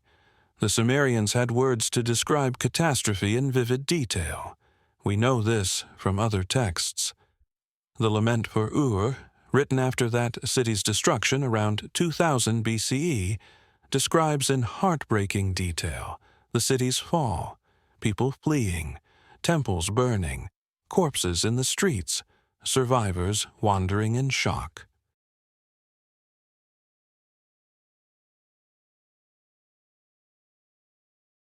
The Sumerians could write powerful descriptive poetry when they wanted to, but the King List doesn't do that.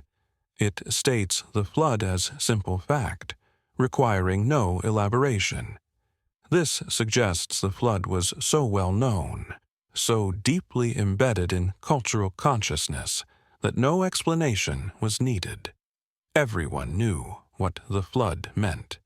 It was the flood, the one that divided before from after, the cosmic catastrophe that reset civilization. After the flood, kingship descends from heaven again, the same phrase used for the original descent to Eridu. This is interesting. Why does kingship need to descend again? The implication is that it had been lost, interrupted, destroyed in the flood. Civilization had to begin anew, as if for the first time. But now the kingship descends to Kish, not to Eridu. Kish was in northern Babylonia, about 12 miles east of modern-day Babylon, in what would later be called Akkad. This geographical shift might reflect actual historical patterns. After catastrophic flooding in the south, population centers shifted northward to less flood-prone areas. Or it might simply reflect the political importance of Kish in the period when the king list was compiled. The first post-flood king is Gaur. Some versions say Gaur or Gushur, who ruled for 1,200 years. Still extraordinary, but it's only 4% of Alulim's reign length, a massive reduction. The scale of time has fundamentally changed. The first dynasty of Kish lists 23 kings with reign lengths that progressively normalize. Gar, 1,200 years. Gula-Nidaba Anapad, 960 years. Palakinatim, 900 years. Nangashlishma, 670 years. Bahana, 300 years. Buanan, 840 years, and so on, down to Aga. 625 years. These numbers are still far too long to be literal lifespans, but they're within an order of magnitude of what we might imagine if we allow for different timekeeping systems, numerical exaggeration in oral tradition, or compression of multiple rulers into single legendary figures. They feel like they're trying to be history, even if distorted history, rather than pure mythology. By the time the king list reaches dynasties we can verify archaeologically, the first dynasty of Ur, the dynasty of Akkad, the third dynasty of Ur. Reign lengths have normalized to recognizable human spans. Ur-Nammu, founder of the third dynasty of Ur around 2112 BCE, ruled for 18 years. His son Shulgi ruled for 48 years. These are historical figures whose monuments survive, whose building inscriptions can be read, whose reigns can be cross-referenced with other sources. The progression is clear. Impossible numbers before the flood, improbable but conceivable numbers after the flood, progressively more plausible numbers, historically verified figures. The flood marks the transition from one mode of record-keeping to another, from one conception of kingship to another, from one world to another. But this raises the question, if the flood was real enough to serve as this absolute chronological boundary, what actually happened? The Sumerian flood narrative. The Sumerian King List mentions the flood but doesn't describe it.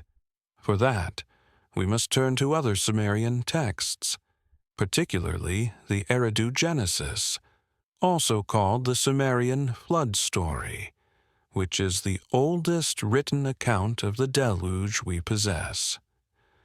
The text survives in fragmentary form on a tablet dating to around 1600 BCE, though it was likely composed much earlier, possibly around 2300 BCE. The beginning is lost. We enter the story already in progress, but what survives tells a complete narrative arc. The gods have created humanity. Cities have been established. Eridu, Bad Tabira, Larak, Sippar, Shuruppak, the same 5 cities from the king list. Kingship has been instituted. Humans have multiplied and filled the earth, building houses, cultivating fields, living their lives. But then the text tells us humans have become too numerous, too noisy. The clamor of human activity disturbs the gods, preventing them from resting. This motif appears in several Mesopotamian texts. Human overpopulation creates divine displeasure. The god Enlil, who rules the assembly of gods, proposes a solution: destroy humanity with a flood. The other gods, weary of the noise, agree. The flood will be sent. Humanity will be wiped clean from the earth. The problem will be solved. But the god Enki, remember him from Eridu, the god of wisdom and sweet water, opposes this plan. He doesn't want to see his creation destroyed, so he devises a stratagem. He can't directly warn humanity, as that would violate the decision of the divine assembly. Instead, he speaks to the reed wall of a house, knowing that inside that house lives Ziusudra, the king of Shuruppak, a particularly righteous man. Reed wall, pay attention to my words, Enki says, not addressing Ziusudra directly but speaking in his hearing. A flood will sweep over the cult centers. To destroy the seed of mankind is the decision, the word of the assembly of the gods. Ziusudra, hearing this, understands. The fragmentary text here is unclear, but the implication is that he receives instructions to build a boat, a large boat capable of holding his family and representatives of all living things. The narrative then breaks off for about 40 lines. When it resumes, the flood is already underway. All the windstorms, exceedingly powerful, attacked as one. At the same time, the flood swept over the cult centers. After, for 7 days and 7 nights, the flood had swept over the land, and the huge boat had been tossed about by the windstorms on the great waters, Utu came forth, who sheds light on heaven and earth. Utu is the sun god. His emergence signals the storm has ended. The waters are receding. Light is returning to the world. Ziusudra opens a window in the boat and prostrates himself before the sun. He makes offerings, sacrificing an ox and a sheep. The gods, having destroyed humanity but now smelling the sweet savor of the offerings, realize what has been lost.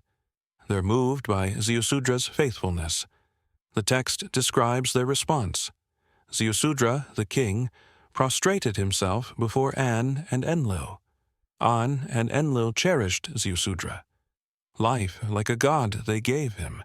Breath eternal like a god they brought down for him. Ziusudra is granted immortality and divine status. He's taken to dwell in Dilmun, a paradisiacal land where the sun rises, a place of eternal life. He becomes one of the few mortals in Mesopotamian tradition to escape death. The text concludes with a statement about the restoration. Cities are rebuilt. Agriculture resumes. Civilization continues. But now, under divine protection, and with a greater awareness of humanity's place in the cosmic order. This is the oldest written version of the flood story, and its influence is profound. The narrative pattern established here: divine decision to destroy humanity, one righteous man warned, boat built, animals saved, 7 days of flood, bird released to test conditions, offering made, survivor rewarded. This pattern reverberates through later versions. The story appears again in the Epic of Gilgamesh, where the hero Gilgamesh travels to meet Utnapishtim, the Akkadian version of Ziusudra, the immortal flood survivor. In Tablet Tehunth of the epic, Utnapishtim recounts the flood in greater detail. The boat is described with specific dimensions. A cube, 120 cubits on each side, 7 decks, divided into compartments, sealed with bitumen inside and out to make it waterproof.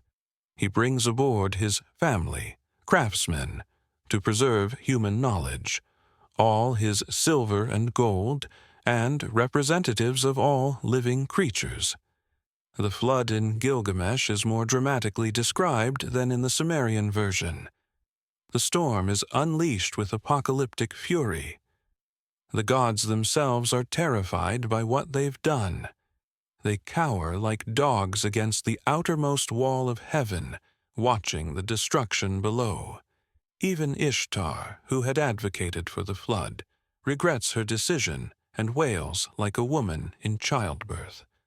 After 6 days and nights, the storm subsides on the 7th day. Utnapishtim opens a window and sees that all of humanity has turned to clay, returned to the mud from which they were originally formed. He weeps at the destruction. The boat comes to rest on Mount Nimush, likely in the Zagros Mountains northeast of Mesopotamia. Utnapishtim releases a dove, which finds nowhere to land and returns, then a swallow, which also returns. Finally, a raven, which finds land, feeds, and doesn't return. Knowing the waters have receded enough, Utnapishtim releases all the animals and makes an offering. The gods smell the offering and gather around it like flies. A surprisingly unflattering simile that suggests their dependence on human worship. They realize what they've lost by destroying humanity. Enlil is initially furious that anyone survived, but Enki defends his actions. It would have been unjust to destroy all of humanity for the sins of some. Better to send lesser punishments, wild animals, famine, plague, than to wipe out everything. In the end, Enlil relents and grants Utnapishtim and his wife immortality, but they must live far away from mortal lands, at the mouth of the rivers where heaven meets earth. This is why Gilgamesh must journey to the ends of the earth to find him. A third version appears in the Atrahasis epic, a Babylonian text from around 1700 BCE, but drawing on earlier Sumerian sources. Here, the flood is the culmination of a series of divine attempts to reduce human population. First, the gods send plague, but Enki teaches humans how to propitiate the gods and end it. Then famine, which humans also overcome. Finally, in desperation, Enlil convinces the gods to send a universal flood. Enki warns his faithful servant Atrahasis, another name for the flood hero, in a dream. Atrahasis builds the boat, bringing aboard his family and animals.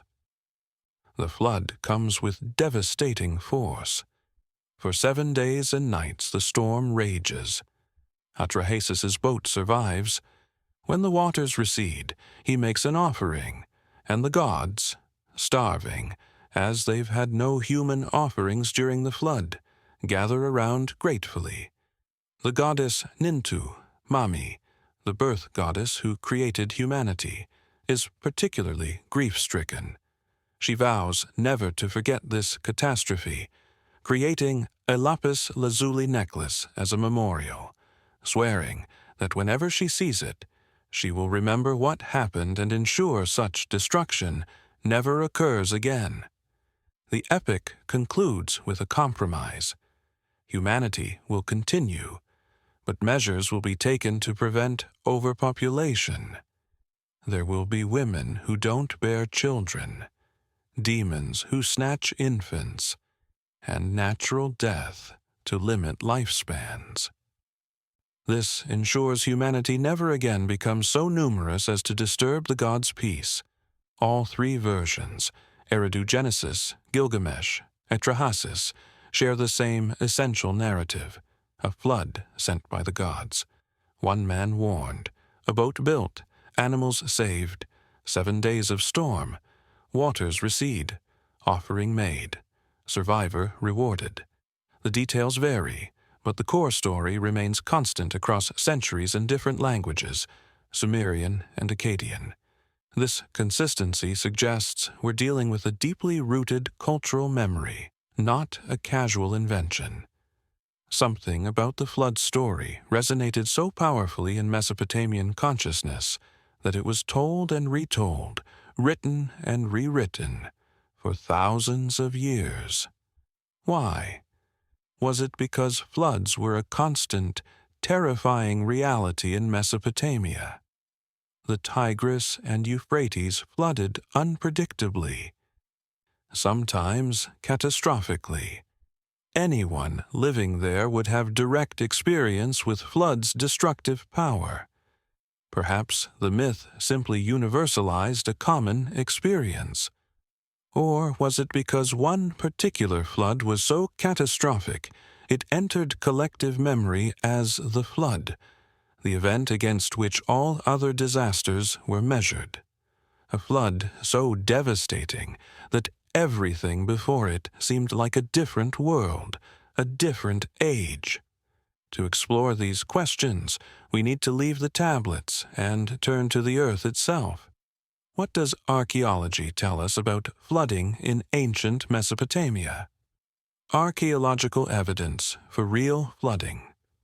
When archaeologists excavate ancient cities, they dig downward through layers of accumulated debris.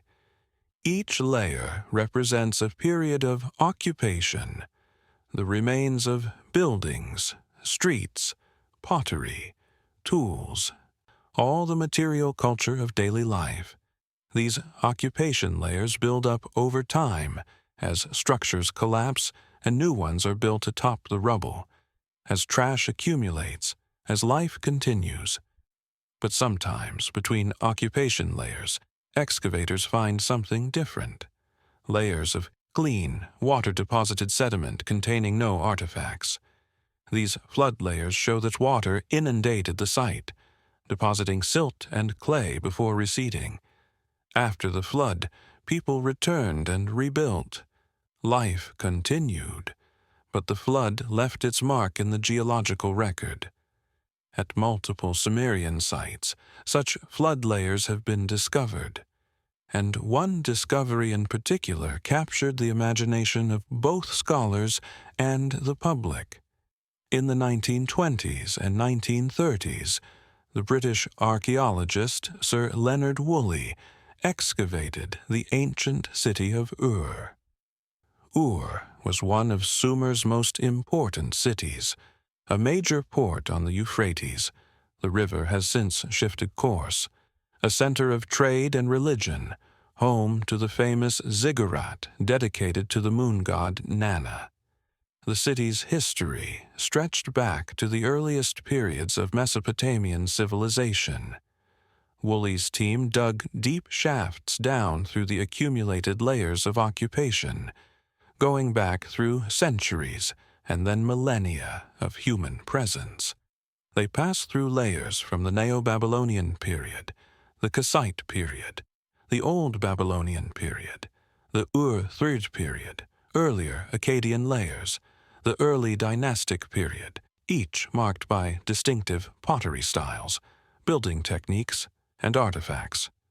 Then they hit something remarkable: an 8-foot thick layer of clean clay.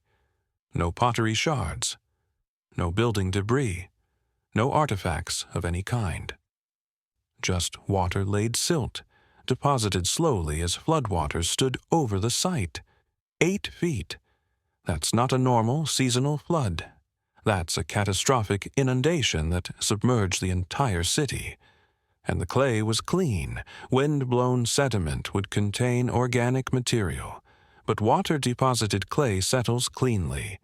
Below this flood layer, the excavators found more occupation debris, evidence of human habitation before the flood. Then they passed through this sterile flood deposit. Then, above it, new occupation layers as people returned to rebuild. Woolley believed he had found evidence of the biblical flood, the great deluge of Noah. He announced his discovery to great fanfare, and the world's newspapers trumpeted, "Archaeologist finds proof of the flood." But as research continued, the picture became more complex. Yes, there was a major flood at Uruk.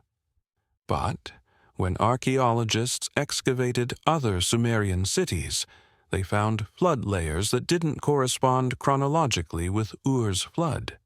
At Uruk, there was evidence of flooding, but it dated to a different period. At Shuruppak, there was a significant flood layer dated to approximately 2900 BCE, during the early dynastic period. At Kish, different flooding altogether. The floods weren't synchronous. There wasn't a single universal deluge that hit all of Mesopotamia at once. Instead, the archaeological record showed that different cities experienced major flooding at different times over a span of centuries. This makes sense. River flooding is localized. The Tigris might flood catastrophically one year, inundating cities on its banks while the Euphrates ran normally. Another year, the Euphrates might overflow while the Tigris stayed in its channel. So Woolley hadn't found the flood. He'd found a flood, one of many catastrophic flooding events that punctuated Mesopotamian history. The region's geography made it chronically vulnerable to such disasters. The rivers flowed through flat alluvial plains with little natural elevation change.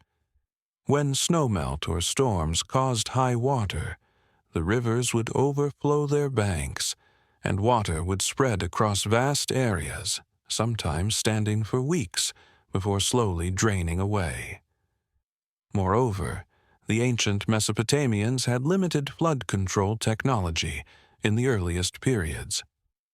Later, they would build sophisticated levee systems and drainage networks. But in the 4th and 3rd millennia BCE, cities were largely at the river's mercy. An unusually heavy spring snowmelt in the Anatolian mountains, combined with spring storms, could send devastating amounts of water down the Tigris and Euphrates, flooding cities with little warning. For people living through such an event, it would have seemed like the end of the world. Water everywhere.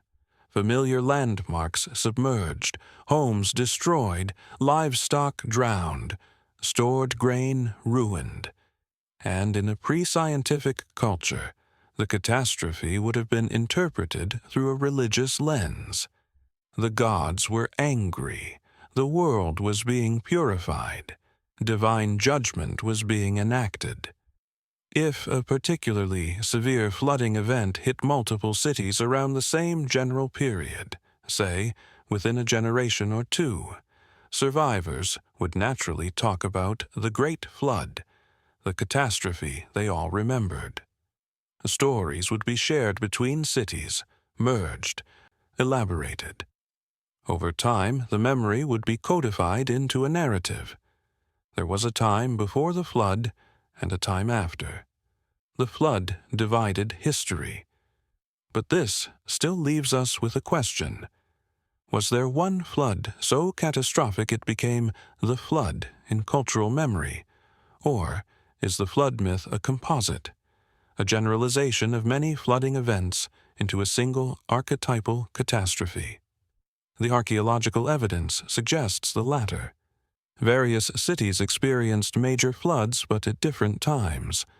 The flood layer at Uruk dates to around 2900 BCE. The flood at Ur is perhaps a few centuries later. Other sites show flooding at other dates.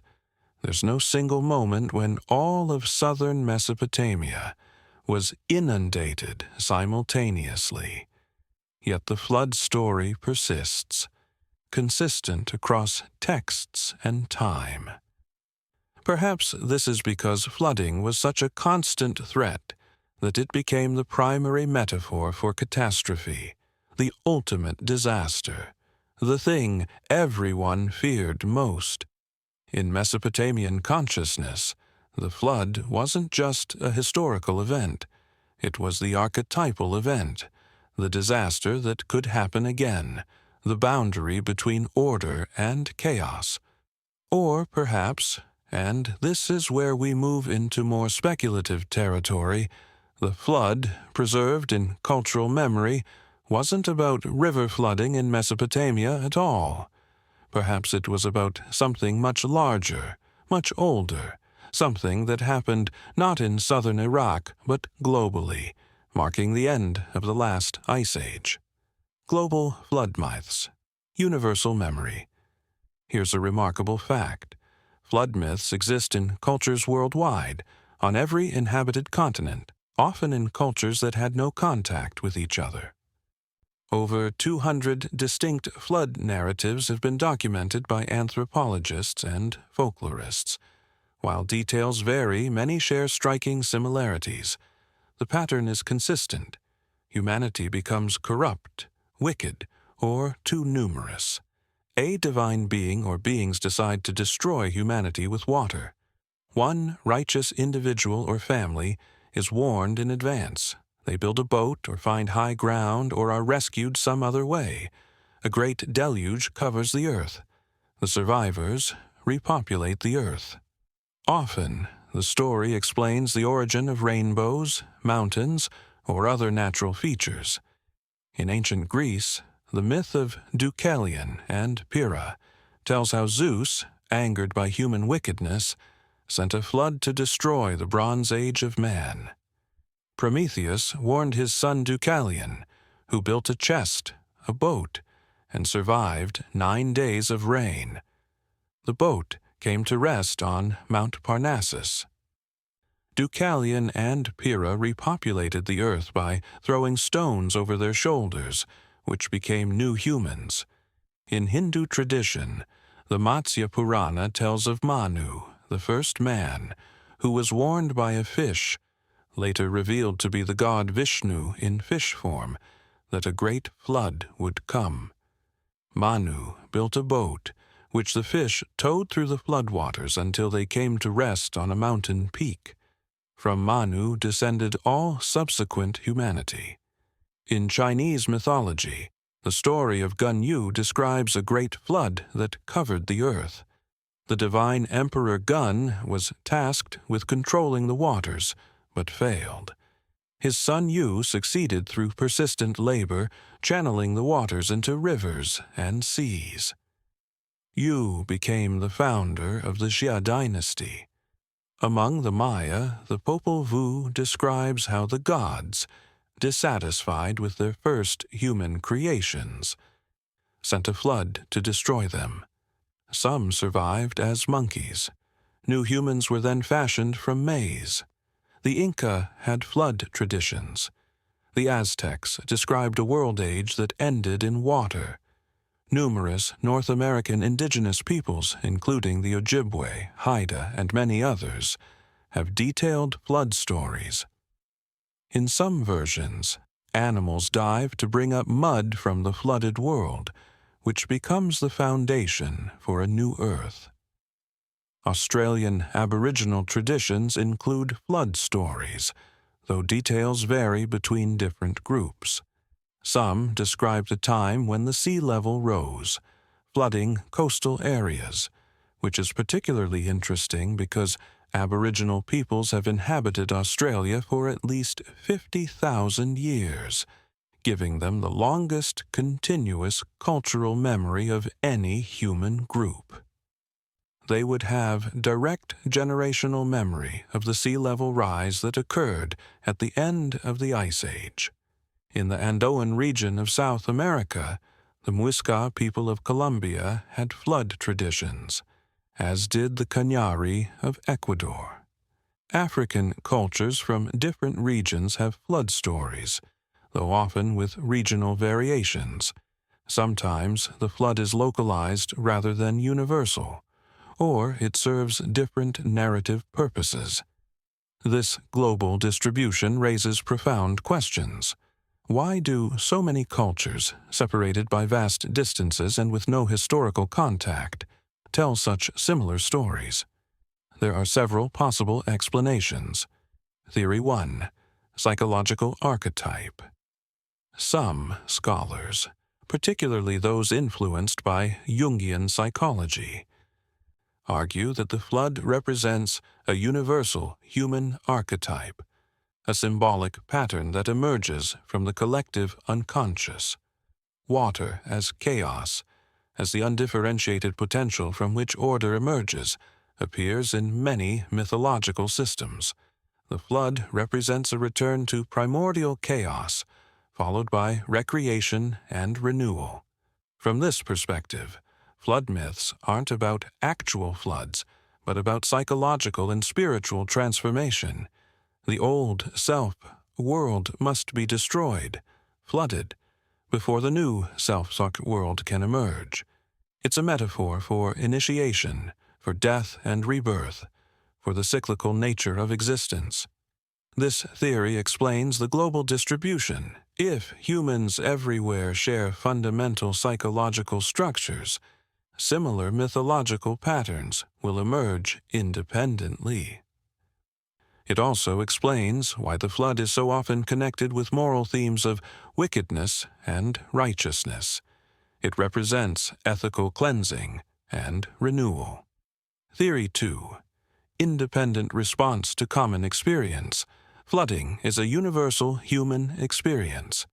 All human cultures have lived near water sources, rivers, lakes, coasts, because water is necessary for life. And wherever humans live near water, they experience floods. River floods, coastal floods from storm surges, lake floods from excessive rainfall. From this perspective, flood myths arise independently in different cultures, because flooding is universally traumatic and memorable. A major flood destroys homes, drowns people and animals, disrupts food supplies. It would naturally become a subject of narrative, of explanation, of mythologization. This theory explains both the global distribution and the common elements.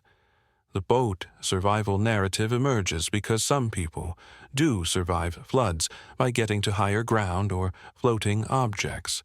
The idea of divine anger makes sense in cultures where natural disasters are interpreted as spiritual phenomena. The connection to moral cleansing reflects the universal human tendency to find meaning in catastrophe. Theory 3. Cultural diffusion from a common source. Perhaps flood myths spread from a single origin point as human populations migrated and cultures came into contact. The Mesopotamian flood narrative, as the oldest written version, might be the original, with variations spreading through trade, conquest, and cultural exchange. We know this happened with some myths. The Bible's flood story clearly derives from Mesopotamian sources. The parallels are too exact to be coincidental. The Greek version may also show Mesopotamian influence, as there was contact between Greece and the Near East. Some scholars have argued that flood traditions spread along ancient trade routes, carried by merchants and travelers, adapted by each culture to fit their own context. But this theory has trouble explaining flood myths in the Americas, Australia, and Pacific Islands, regions isolated from Mesopotamia until very recent times.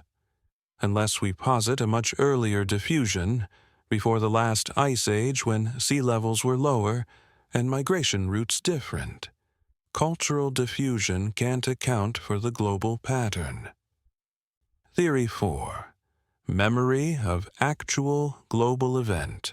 What if the flood myths preserve actual memory of a real catastrophe that affected the entire world? Not a literal universal flood that covered all the mountains. There isn't enough water on Earth for that. But a rapid, catastrophic event with global impacts. The most obvious candidate is the end of the last ice age, specifically a period called the Younger Dryas, which lasted from approximately 12,900 to 11,700 years ago. During this time, the Earth experienced rapid climate change, massive ice sheet melting, and dramatic sea level rise. At the peak of the last ice age around 20,000 years ago, sea levels were approximately 120 meters, 400 feet lower than today. Vast ice sheets covered northern latitudes. Much of the world's water was locked up in ice. The coastlines looked completely different.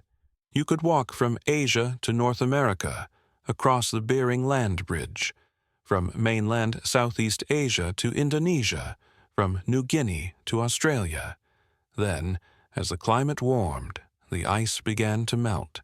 Sea levels rose gradually at first, then dramatically.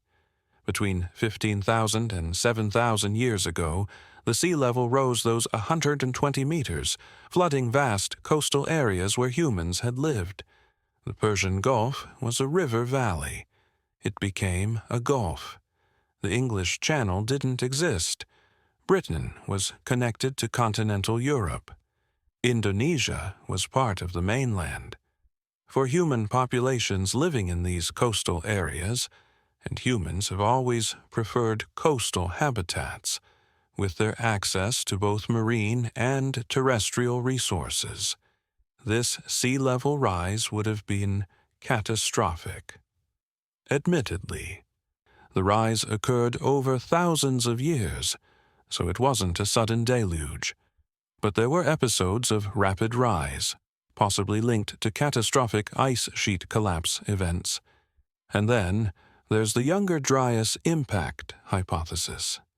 This controversial but increasingly supported theory proposes that around 12,900 years ago, a comet or asteroid struck the Earth or exploded in the atmosphere above the North American ice sheet. The impact or airburst would have caused widespread fires, created enormous quantities of dust that blocked sunlight, and possibly caused catastrophic melting of ice sheets, leading to sudden flooding. Evidence supporting this hypothesis includes a layer of nanodiamonds and other impact-related materials dated to 12,900 years ago, found at sites across North America, Europe, and Asia platinum anomalies in geological layers from this period, suggesting extraterrestrial impact. Widespread signs of wildfires in the geological record. The Hiawatha crater in Greenland, a 31-kilometer impact crater beneath the ice sheet, which might date to this period, though dating is difficult.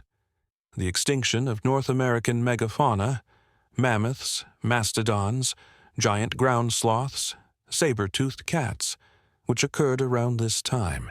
If such an impact occurred, the effects would have been global and catastrophic. Impact, winter from dust in the atmosphere, massive wildfires, sudden ice sheet destabilization leading to rapid sea level rise, tsunamis if the impact was on ice over water, climate disruption lasting centuries, which is exactly what we see in the geological record during the Younger Dryas. Humans were already widespread across the globe by 12,900 years ago. Anatomically, modern humans had reached Australia by at least 50,000 years ago, possibly 65,000. They were in Europe and Asia. They had crossed into the Americas by at least 15,000 years ago, possibly earlier. If a global catastrophe occurred, human populations everywhere would have experienced it. Could the memory of such an event have persisted through oral tradition for 12,000 years? It seems impossible. Most oral traditions are thought to preserve information for perhaps a few centuries at most. But Australian Aboriginal oral traditions describe the flooding of coastal areas that happened 7,000 years ago, which has been verified by archaeological evidence. If they could preserve memory for 7,000 years, perhaps 12,000 isn't impossible, especially if the event was traumatic enough. This theory would explain the global distribution of flood myths. It would explain why they describe sudden, catastrophic inundation rather than gradual sea level rise.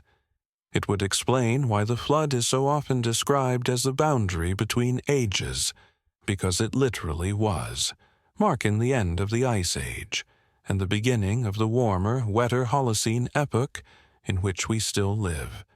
But it's speculative. The Younger Dryas impact hypothesis remains controversial. Not all geologists accept the evidence. The timing is right, but that doesn't prove causation. And even if the impact occurred, we can't be certain that flood myths preserve memory of it.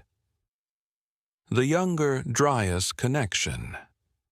Let's explore this possibility more deeply, because if true, it transforms our understanding of the Sumerian King List and flood myths worldwide.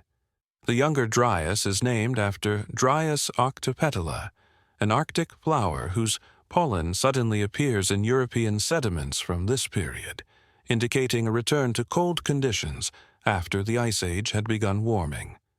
For about 200 years, from roughly 12,900 to 11,700 years ago, the warming trend reversed. Glaciers that had been retreating began advancing again. Temperatures dropped. In Europe, the climate became subarctic again, just when it had been warming toward temperate conditions. Then, around 11,700 years ago, the cold snap ended as abruptly as it had begun. Temperatures rose dramatically.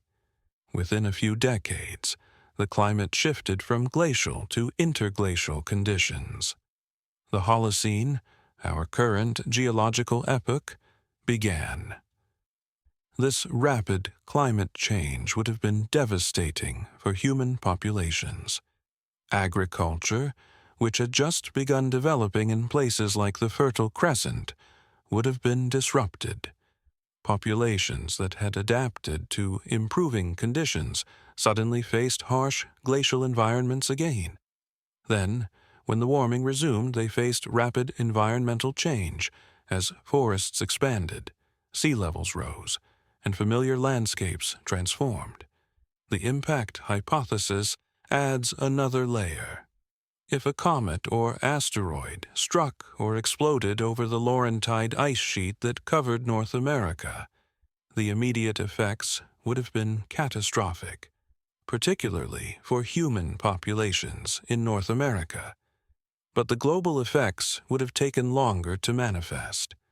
An impact on or above the ice sheet would have created a massive influx of meltwater into the oceans. Some researchers estimate that enough meltwater could have entered the oceans to raise sea levels by several meters within a short period, decades rather than centuries. This would have flooded coastal areas worldwide. Areas like the Persian Gulf, the Mediterranean Basin, the Black Sea region, all areas where humans lived would have seen dramatic changes. Moreover, the freshwater influx into the North Atlantic could have disrupted ocean currents, particularly the Atlantic Meridional Overturning Circulation, AMOC, which carries warm water northward and keeps Europe temperate. If this current shut down or weakened due to freshwater input, it would explain the sudden return to cold conditions during the Younger Dryas. Archaeological evidence shows human cultures were affected by the Younger Dryas. The Natufian culture in the Levant, which had developed sedentary communities and was beginning to cultivate wild grains, seems to have fragmented during this period. Some settlements were abandoned. The development of agriculture may have accelerated as people sought more reliable food sources during climate instability. In North America, the Clovis culture, characterized by distinctive stone tool points found across the continent, suddenly disappeared around the Younger Dryas boundary. Whether this was due to climate change, the extinction of the megafauna they hunted, or a catastrophic event like an impact remains debated. If human populations worldwide experienced a catastrophic event followed by climate disruption and flooding, the memory might have been preserved in oral tradition. Not necessarily with accurate details.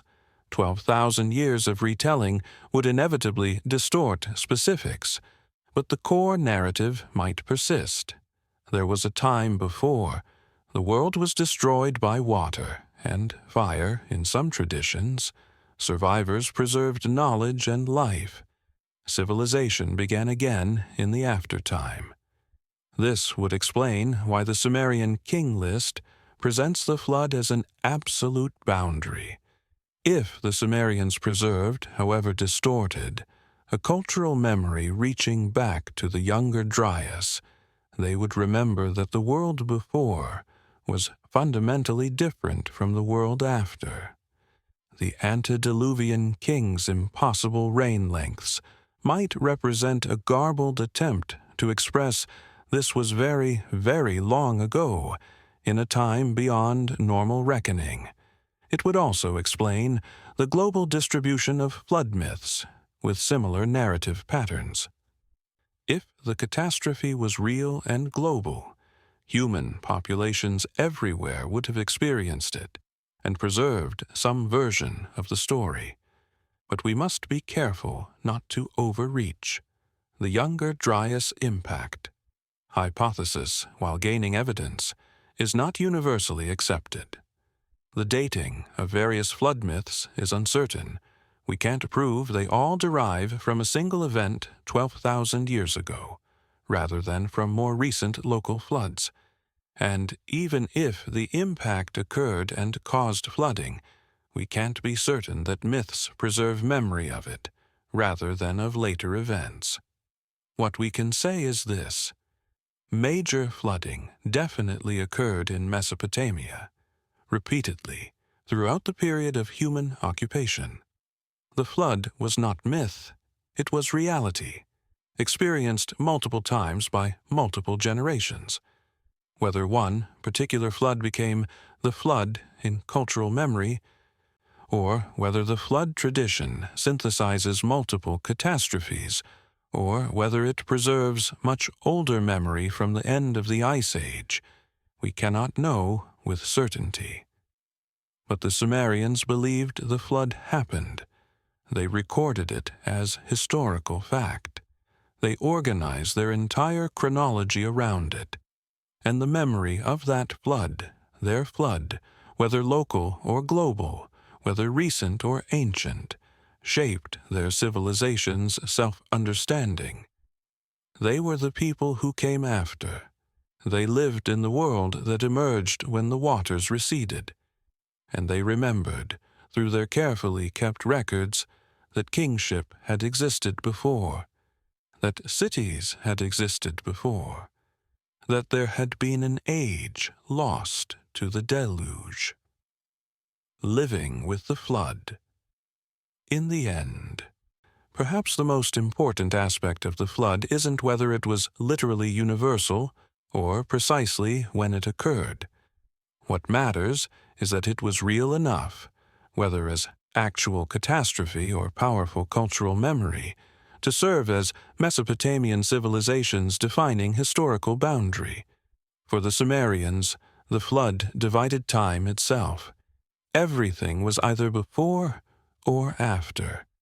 The antediluvian age with its impossibly long reigns and different order of reality. The post-diluvian age, where the historical timeline began, where reign lengths gradually normalized, where the present emerged from the past. This is not so different from how many cultures organize history around defining catastrophes. For modern Western civilization, we speak of before and after World War II, before and after 9/11, before and after COVID-19. Each catastrophe resets the clock, creates a new context for understanding the world. The difference is scale. For the Sumerians, the flood wasn't just a political or social catastrophe. It was cosmic. It reset civilization itself. It marked the transition from one age of the world to another, from the time when the gods walked more closely with humanity and kings ruled for thousands of years, to the time when humans lived more independently and the divine became more distant. Whether this reflects actual historical events or mythological thinking or some combination, doesn't diminish its power as a cultural organizing principle. The Sumerians structured their entire understanding of the past around this boundary, and in doing so, they created a narrative that would echo through every civilization that followed: Babylonian, Assyrian, Persian, Hebrew, Christian, Islamic. The flood became the archetypal catastrophe, the story that explained where we came from and how we came to be as we are. Tonight, as you drift toward sleep, the waters of that ancient flood flow through human consciousness still. Not necessarily as historical memory, we may never know for certain what happened all those millennia ago, but as story, as myth, as the narrative we tell about humanity's journey from a distant past we can barely imagine into the present we inhabit. The clay tablets rest in their museum cases, bearing their impossible numbers and their enigmatic histories. 8 kings ruled for 241,200 years. Then the flood swept over. Then kingship descended again, and a new world began. Whether those waters were local or global, whether they came 5,000 or 12,000 years ago, whether they were literal or metaphorical, they remain in human memory, the waters that swept away one world and left another in their wake. And somewhere in the soil of Uruk, beneath the desert sand, perhaps there are still tablets we haven't found, more copies of the King List, more flood stories, more memories pressed into clay and fired hard, waiting to be read, waiting to tell us what happened before the waters rose, before everything changed, before our world began. Section 4. Theories and Interpretations. We've walked through the discovery of the tablets, explored the civilization that kept such careful records, and followed the flood that divides their history. Now we come to the central question, the puzzle that has occupied scholars for over a century.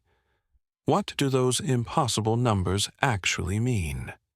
8 kings. 241,200 years. 5 cities we can locate on a map. A flood for which there's geological evidence. Post-flood kings whose reign lengths gradually normalize until we reach verified historical figures. It all fits together coherently, except for those numbers that can't possibly be literal. The Sumerians weren't primitive. They calculated complex mathematics. They tracked astronomical cycles with precision. They kept meticulous economic records. They were, in every demonstrable way, systematic and careful. So when these same people recorded that King Alulim ruled for 28,800 years, what were they actually recording? Tonight, we'll explore the major theories that scholars have proposed. Some mainstream, some alternative, some combining elements of both. Each attempts to resolve the paradox. How can a sophisticated civilization produce a historical document containing impossible information? The answer we choose, or whether we accept that there may be no clear answer, shapes how we understand not just the Sumerian King List, but the entire question of what ancient peoples knew about their own past. The mainstream view, mythology and theology. The dominant interpretation among academic scholars is straightforward. The antediluvian section of the King List is mythological, not historical. The impossibly long reign lengths signal that we're in legendary territory, in a time before reliable historical memory. The purpose isn't to record actual events, but to establish the antiquity and divine legitimacy of Sumerian kingship. According to this view, the King List functions as a theological document disguised as a chronicle. It makes a political religious argument, Sumerian kings rule by divine authority, and that authority stretches back to the very beginning of time. When the text says kingship descended from heaven, it's not describing a historical event but establishing a cosmic principle. Kings don't just rule. They embody a divine institution that predates ordinary human history. The astronomical numbers serve this purpose. They're not meant to be believed literally, but to convey beyond historical time, or in the age of myth, or when gods and humans were closer. They create a sacred prehistory, a golden age before the flood when things worked differently, when time itself operated on a different scale. This interpretation has considerable support. We know the Sumerians distinguished between different types of texts. They had clear historical chronicles that recorded actual events in straightforward language. They had religious mythology told in poetic, narrative form. They had wisdom literature, legal codes, economic documents, each with its own conventions. The King List, in this view, is a hybrid. It uses the format of a historical chronicle, names, numbers, succession, to express mythological content, divine origins, sacred prehistory, the cosmic flood. The format lends authority to the content. It looks like history, it's organized like history, but it's actually theology. This interpretation explains several puzzling features. First, the numbers themselves. They're not random. Most can be expressed as multiples of significant base 60 values. Many relate to important Sumerian numerical or astronomical constants. They seem chosen for symbolic or numerological reasons, rather than to represent actual time spans. The variation between different kings' reigns might reflect different levels of prestige, or different associations with particular gods or cities. Second, the sudden shift after the flood. The dramatic reduction in reign lengths signals the transition from mythological time to historical time. The antediluvian age is explicitly marked as different. It's a time of origins, of first things, of direct divine involvement. After the flood, kingship must descend from heaven again, because the mythological age has ended. Now, we're in the world of human history, where things work by more familiar rules. Third, the parallel with other ancient king lists. Egyptian king lists include pre-dynastic rulers with impossibly long reigns. Biblical genealogies give patriarchs lifespans of 900-plus years before the flood, then show progressive reduction. Greek tradition describes legendary kings ruling for centuries before historical times. This seems to be a common ancient pattern for handling deep prehistory. Use extraordinary numbers to signal this is before history as we experience it. Fourth, the function of the text. The King List wasn't just a chronicle. It was an assertion of political legitimacy. By establishing an unbroken line of divinely sanctioned kingship stretching back to creation, it validated the authority of contemporary rulers.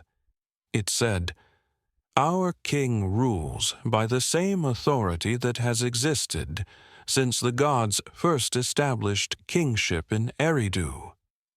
This is not a recent invention or a usurpation. This is the way things have always been. From this perspective, trying to interpret the antediluvian numbers historically is a category error. It's like trying to determine the actual location of the Garden of Eden or calculate the engineering specifications of Noah's Ark. The story operates on a mythological rather than historical level. The meaning lies not in the literal details, but in the narrative's function, establishing divine origins, marking the flood as a cosmic boundary, connecting contemporary kingship to sacred beginnings. This interpretation is respectable, well-reasoned, supported by parallels in other ancient literature.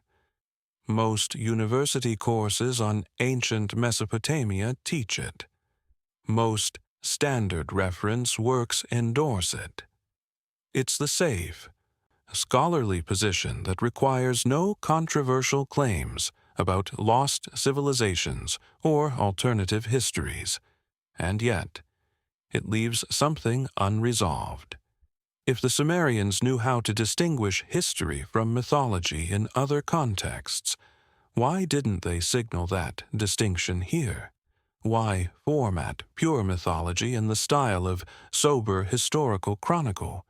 Why use the same presentation for antediluvian kings as for demonstrably historical rulers? The mainstream view has an answer, because that's exactly what made the text effective.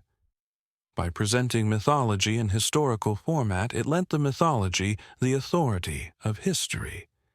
It made the divine origins of kingship seem as factual as the reign of Ur-Nammu, perhaps. But the question lingers like dust on ancient clay, refusing to quite settle. The astronomical interpretation, encoded cycles. A different scholarly approach suggests the numbers aren't mythological placeholders, but encoded astronomical information. The Sumerians were sophisticated astronomers. They tracked celestial cycles with remarkable precision. Perhaps the antediluvian reign lengths represent not years of earthly rule, but measurements of heavenly cycles, a calendar written in the language of kings. This theory has tantalizing evidence in its favor. First, consider the base 60 system. The Sumerians didn't use it arbitrarily. Base 60 is extraordinarily useful for astronomical calculation. It's evenly divisible by 2, 3, 4, 5, 6, 10, 12, 15, 20, and 30, making it ideal for tracking cycles that repeat in regular but complicated patterns. The year has 12 lunar months, roughly. The day has 24 hours, divisible by 60's factors. Planetary cycles relate to each other in ratios that base 60 handles elegantly. Second, many of the King List numbers can be interpreted as significant astronomical periods. 28,800 appears 3 times. This is 480 x 60. It's also close to the number of days in 80 solar years, 29,200 days, or 82 lunar years of 12 months each, roughly 29,568 days. In Mesopotamian astronomy, 80-year periods were significant. Venus completes almost exactly 5 cycles relative to Earth every 8 years. So 80 years equals 10 Venus cycles, a complete reset of the Venus calendar. 36,000 is exactly 600 x 60, or 10 times a 60-year cycle. In Babylonian astronomy, which inherited Sumerian knowledge, the Great Year of 3,600 years was significant, representing 10 complete 360-year periods. Whether this had deeper meaning related to precession or other long-term cycles is debated. 43,200 is 720 so 60, or 12 times a 60-year cycle. Interestingly, 43,200 is also half of 86 to 400, the number of seconds in a day, 24 x 60 x 60. While the Sumerians didn't divide the day into seconds, they did divide it into smaller units, and this might represent a day-year correlation sacred in their astronomical thinking. The other numbers, 21,000, 18,600, are similarly expressible as round numbers in base 60 mathematics. They're the kinds of numbers you'd choose if you were encoding astronomical information, not random exaggerations. Moreover, the Sumerians explicitly connected kingship with celestial order. The king mediated between heaven and earth. Royal authority derived from the heavens. The great temples were built as models of cosmic architecture. their dimensions reflecting astronomical constants. The timing of festivals followed celestial cycles. In this worldview, earthly kingship and heavenly movements were intimately linked. Perhaps then, the King List encodes astronomical knowledge in genealogical form. Each king might represent a celestial cycle. His reign length might indicate the period of that cycle in some unit, days, months, or a specialized astronomical measure. The succession from king to king might represent the progression of astronomical ages, precessional periods, planetary cycle resets, or other long-term patterns. This would explain why the numbers are so specific and varied rather than all being the same symbolic value. Each encodes different information. It would explain why they're presented as history, because astronomical cycles are real, factual, observable. They're not fiction. And it would explain why Sumerian scribes preserved these numbers with such care. They were preserving scientific knowledge in narrative form. But this theory faces significant challenges. First, the correspondence isn't exact. The numbers can be related to astronomical cycles, but the connections require some interpretive flexibility. You have to choose which cycles matter, which units to use, whether to allow approximate rather than exact matches. With enough flexibility, you can make almost any number correspond to some astronomical phenomenon. Second, why this method of encoding? If the Sumerians wanted to record astronomical cycles, they had other ways. They created mathematical tables, star catalogs, observational logs. Why hide astronomical data in a king list? What would be the advantage of this approach over straightforward scientific documentation? Third, the post-flood shift. If the antediluvian section encodes astronomy, why do the numbers change character after the flood? Does the flood represent a change in astronomical understanding? A transition from one calendrical system to another? The theory struggles to explain this boundary. Fourth, the complete absence of any ancient text explaining this encoding. We have many Mesopotamian astronomical texts. Some are quite explicit about their methods and meanings. None mentions that king lists encode astronomical information. If this were a known practice, wouldn't there be some hint of it in the vast corpus of cuneiform literature? Still, the astronomical interpretation raises intriguing possibilities. Perhaps the encoding wasn't deliberate but intuitive. The Sumerians conceptualized kingship in astronomical terms, so the legendary kings naturally received reign lengths that reflected important celestial cycles.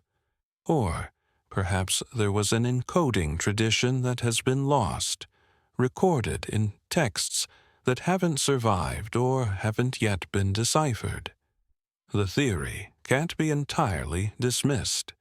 The correlation between the numbers and astronomical periods is too consistent to be purely coincidental. But whether this represents intentional encoding, unconscious pattern-making, or coincidence amplified by our desire to find hidden meaning remains uncertain. The dynastic interpretation, compressed history. Another approach suggests the antediluvian kings don't represent individuals at all but dynasties, entire lineages of rulers compressed into single legendary figures. According to this theory, Alulim ruled for 28,800 years actually means the Alulim dynasty ruled Eridu for 28,800 years, or perhaps a succession of Alulim-named kings ruled for this period. This interpretation has some appeal. It makes the numbers more conceptually plausible. a royal line lasting tens of thousands of years, while extraordinary, is more conceivable than a single individual living that long. We know from other contexts that ancient sources sometimes compress multiple rulers into legendary founders. The King Arthur of British legend might represent several historical Celtic leaders conflated into one figure. Similar patterns appear in other mythologies. Moreover, we know that Sumerian kings sometimes took prestigious ancient names. A king might call himself En-mebaraj-si, to associate himself with an illustrious predecessor of the same name. Royal names could be dynastic rather than individual, passed down through generations. Perhaps the antediluvian names represent such dynasties, and their reign lengths are totals for all rulers bearing that name. This would explain the systematic presentation. The King List isn't lying or mythologizing. It's compressing information. Before writing existed to keep detailed records, oral tradition preserved only the broad outlines. A lineage called Alulim ruled Eridu for a very long time. Then a lineage called Alalngar. Then kingship moved to Bad Tibaira, where the Enmen-Lu-Ana dynasty ruled, and so on. When these traditions were finally written down, they were recorded in the only format available, as if they were individual kings with individual reigns. The post-flood transition makes sense in this framework. After the flood, record-keeping improved. Individual reigns could be distinguished. The kings in the early post-flood dynasties might still represent compressed lineages, hence the still long reign lengths, but progressively the compression decreases until we reach a period where individual rulers are actually recorded individually. But this theory also faces problems. First, the Sumerian language has different words for individual kings and dynasties. If they meant dynasties, why not use those terms? Why present dynastic periods as individual reigns? Second, even if we interpret the numbers as dynastic totals, they're still impossibly long. A dynasty lasting 28,800 years would span hundreds of generations. We'd need to posit continuous royal lineages stretching back into the Paleolithic era, long before agriculture, cities, or anything resembling kingship existed. This doesn't solve the fundamental problem. It just rephrases it. Third, the post-flood section doesn't suggest compressed dynasties. The kings listed there have individual names, epithets, and stories. They're presented as distinct individuals, not as dynastic placeholders. If the antediluvian section were compressed dynasties, we'd expect some indication of this in how the text is structured or explained. But there is none. Fourth, when later Mesopotamian scribes created detailed king lists for historical periods, they listed individual rulers one by one, even when this meant hundreds of names. They didn't compress. If compression were standard practice for dealing with long royal lineages, we'd see it in historical periods too. But we don't. Historical king lists are exhaustively detailed, naming every ruler they knew about. The dynastic interpretation can't be entirely ruled out. Perhaps the antediluvian traditions were simply too old, too fragmented, too distorted by time for individual names to survive. Perhaps Alulim and the others are the only names remembered from vast stretches of prehistory, and the numbers represent the total time attributed to that barely remembered era. But this edges back toward the mainstream mythological interpretation. If the information is so degraded that only legendary names and impossible numbers remain, can it still be called compressed history? or has it become mythology, regardless of whether it originated in actual events? The alternative history view, memory of lost civilizations. Now, we enter more controversial territory. Some researchers working outside mainstream academia propose that the Sumerian King List preserves genuine, if distorted, memory of advanced civilizations that existed before the flood, civilizations destroyed by the Younger Dryas cataclysm, or similar catastrophes around 12,000 years ago. This perspective comes in various forms, from the more speculative to the increasingly evidence-based. The ancient astronaut theory, Zecharia Sitchin. Perhaps the most famous alternative interpretation comes from Zecharia Sitchin, whose books, beginning with the 12th planet in 1976, popularized the idea that the Anunnaki were extraterrestrial visitors. According to Sitchin's reading of Sumerian texts, the Anunnaki were aliens from a planet called Nibiru, which orbits the Sun on a 3,600-year elliptical trajectory. These beings came to Earth roughly 450,000 years ago, searching for gold, which they needed to repair their planet's atmosphere. They genetically engineered humans from existing hominids to serve as workers in the gold mines. The antediluvian kings in this interpretation were Anunnaki rulers, not human at all, which explains their extraordinarily long reigns. Different species, different lifespans. The flood was a natural cataclysm the Anunnaki knew was coming due to their advanced astronomy, which they survived by leaving Earth temporarily in their spacecraft. After the waters receded, they returned and re-established civilization with surviving humans, leading to the shortened but still long reign lengths of the early post-flood period. This interpretation has captured popular imagination. It appears in countless books, documentaries, and internet discussions. It offers a totalizing explanation for many ancient mysteries, not just the King List, but pyramid construction, ancient astronomical knowledge, megalithic monuments, flood myths, and more. Everything becomes evidence of extraterrestrial intervention in human development. However, Sitchin's work has been thoroughly debunked by scholars who actually read Sumerian. His translations are riddled with errors.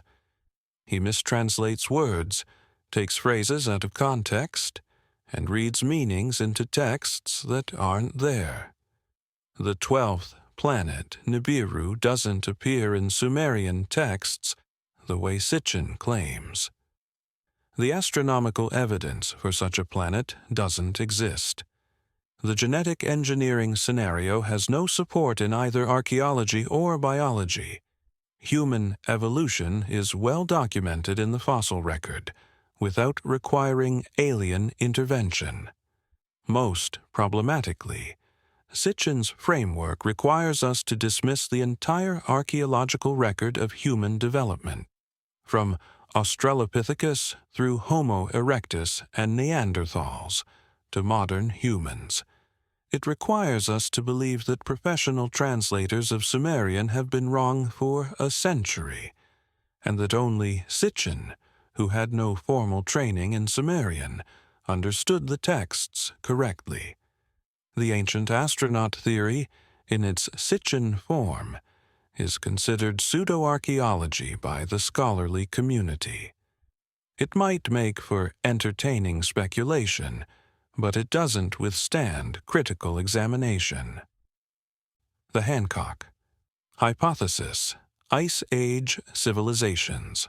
A more moderate and increasingly evidence-based alternative view has been developed by writers like Graham Hancock, particularly in his books Fingerprints of the Gods, 1995, and Magicians of the Gods, 2015. Hancock proposes that advanced human civilizations, not aliens, but our own ancestors, existed during the last ice age and were largely destroyed by the Younger Dryas catastrophe around 12,800 years ago. Survivors of these civilizations traveled to various parts of the world, settling among hunter-gatherer populations and teaching them agriculture, astronomy, architecture, and other arts of civilization. These survivors became the gods, culture heroes, and civilizing teachers remembered in later mythology. They weren't gods or aliens, but simply people from a more advanced culture who appeared godlike to Neolithic peoples. The antediluvian kings of the Sumerian King List might represent distorted memories of these pre-flood teachers, their reign lengths exaggerated through millennia of oral transmission. This interpretation has several things in its favor. First, archaeological discoveries have pushed back the dates of sophisticated human culture. Göbekli Tepe in Turkey, dated to around 9,600 BCE, before agriculture, features massive stone temples with sophisticated carvings. This requires organization, planning, specialized labor, all supposedly impossible for pre-agricultural hunter-gatherers. If complex society could exist at Göbekli Tepe, what else might have existed earlier? Second, the Younger Dryas impact hypothesis gains evidence. While still debated, the case for a comet impact or airburst around 12,800 years ago grows stronger. If such a catastrophe occurred, it would have disrupted advanced cultures worldwide, potentially destroying civilizations without leaving much archaeological trace, especially if they were in coastal areas now underwater due to sea level rise. Third, certain ancient structures show astronomical alignments suggesting sophisticated knowledge. The pyramids of Giza align with Orion's belt as it appeared around 10,500 BCE, long before Egypt's historical civilization. The Sphinx shows geological evidence of water erosion requiring far more rainfall than the region has seen in historical times, possibly dating it much earlier. Similar anomalies appear in structures worldwide. Fourth, the sudden appearance of agriculture and civilization around 10,000 to 4,000 BCE has always puzzled archaeologists. Humans were anatomically modern for 200,000 years, behaviorally modern for 50,000 years, but civilization emerges only in the last 10,000 years. Either human intelligence suddenly accelerated, or something else happened. Perhaps knowledge was reintroduced by survivors of a catastrophe. However, this view also faces challenges. Mainstream archaeologists point out that Göbekli Tepe, while impressive, shows the beginning of complex society, not proof of an earlier advanced civilization. The gradual development of agriculture and cities can be traced archaeologically without requiring a lost civilization. The Younger Dryas impact, while possible, doesn't necessarily imply that advanced cultures existed to be destroyed. Most tellingly, we lack direct evidence.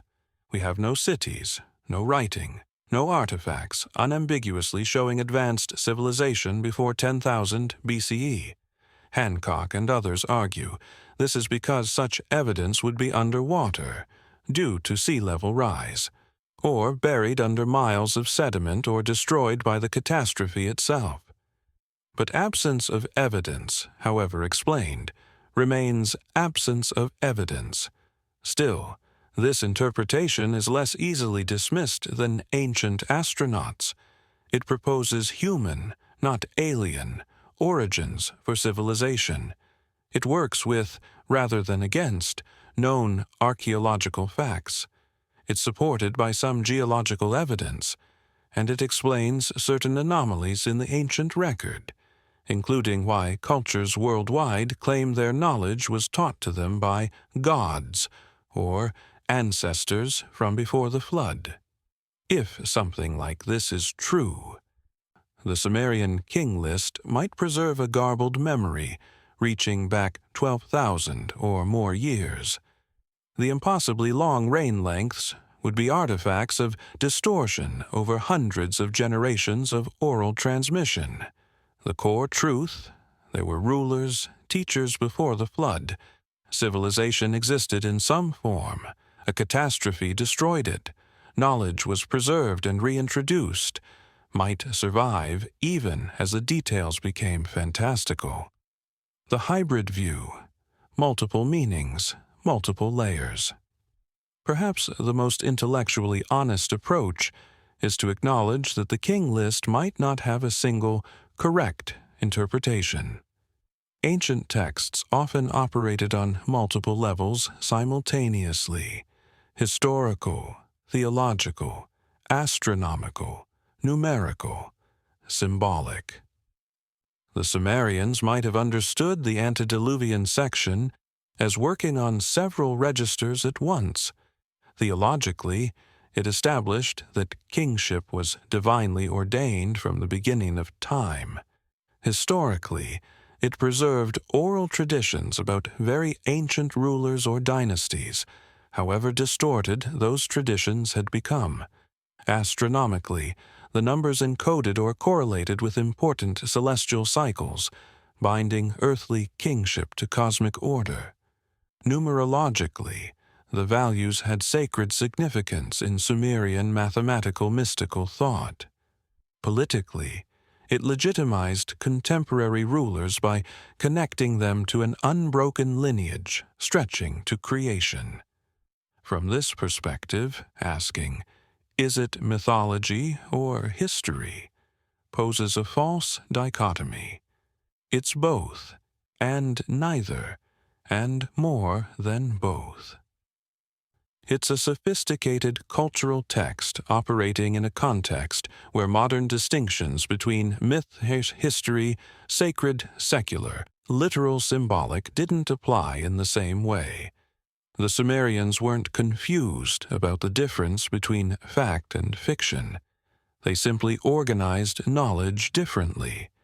They embedded historical memory in mythological narrative, encoded astronomical data in genealogical form, expressed cosmic principles through political documentation. The same text could serve multiple functions simultaneously without contradiction. This explains why the King List is formatted like sober chronicle, but contains impossible numbers. It's not trying to deceive. It's operating in a mode where both can be true, where the form and content each convey important information, where the reader and the hearer is expected to understand multiple meanings simultaneously. It also explains why modern interpreters struggle. We want singular answers. We want to know, is this literally true, or is it myth? The Sumerians might not have thought in those terms. For them, it could be both historically rooted and mythologically expressed, both politically functional and cosmologically meaningful, both human and divine in origin. This hybrid view doesn't resolve the mystery of the numbers. It doesn't tell us whether the antediluvian kings were real individuals, dynastic names, astronomical metaphors, or preserved memories of pre-flood teachers. But it suggests that perhaps they were all of these things simultaneously, without contradiction. Living with uncertainty. The King List has been studied for over a century. Thousands of scholarly articles have been written, countless theories proposed, yet certainty eludes us. We know the tablets are real. We can hold them, read them, date them.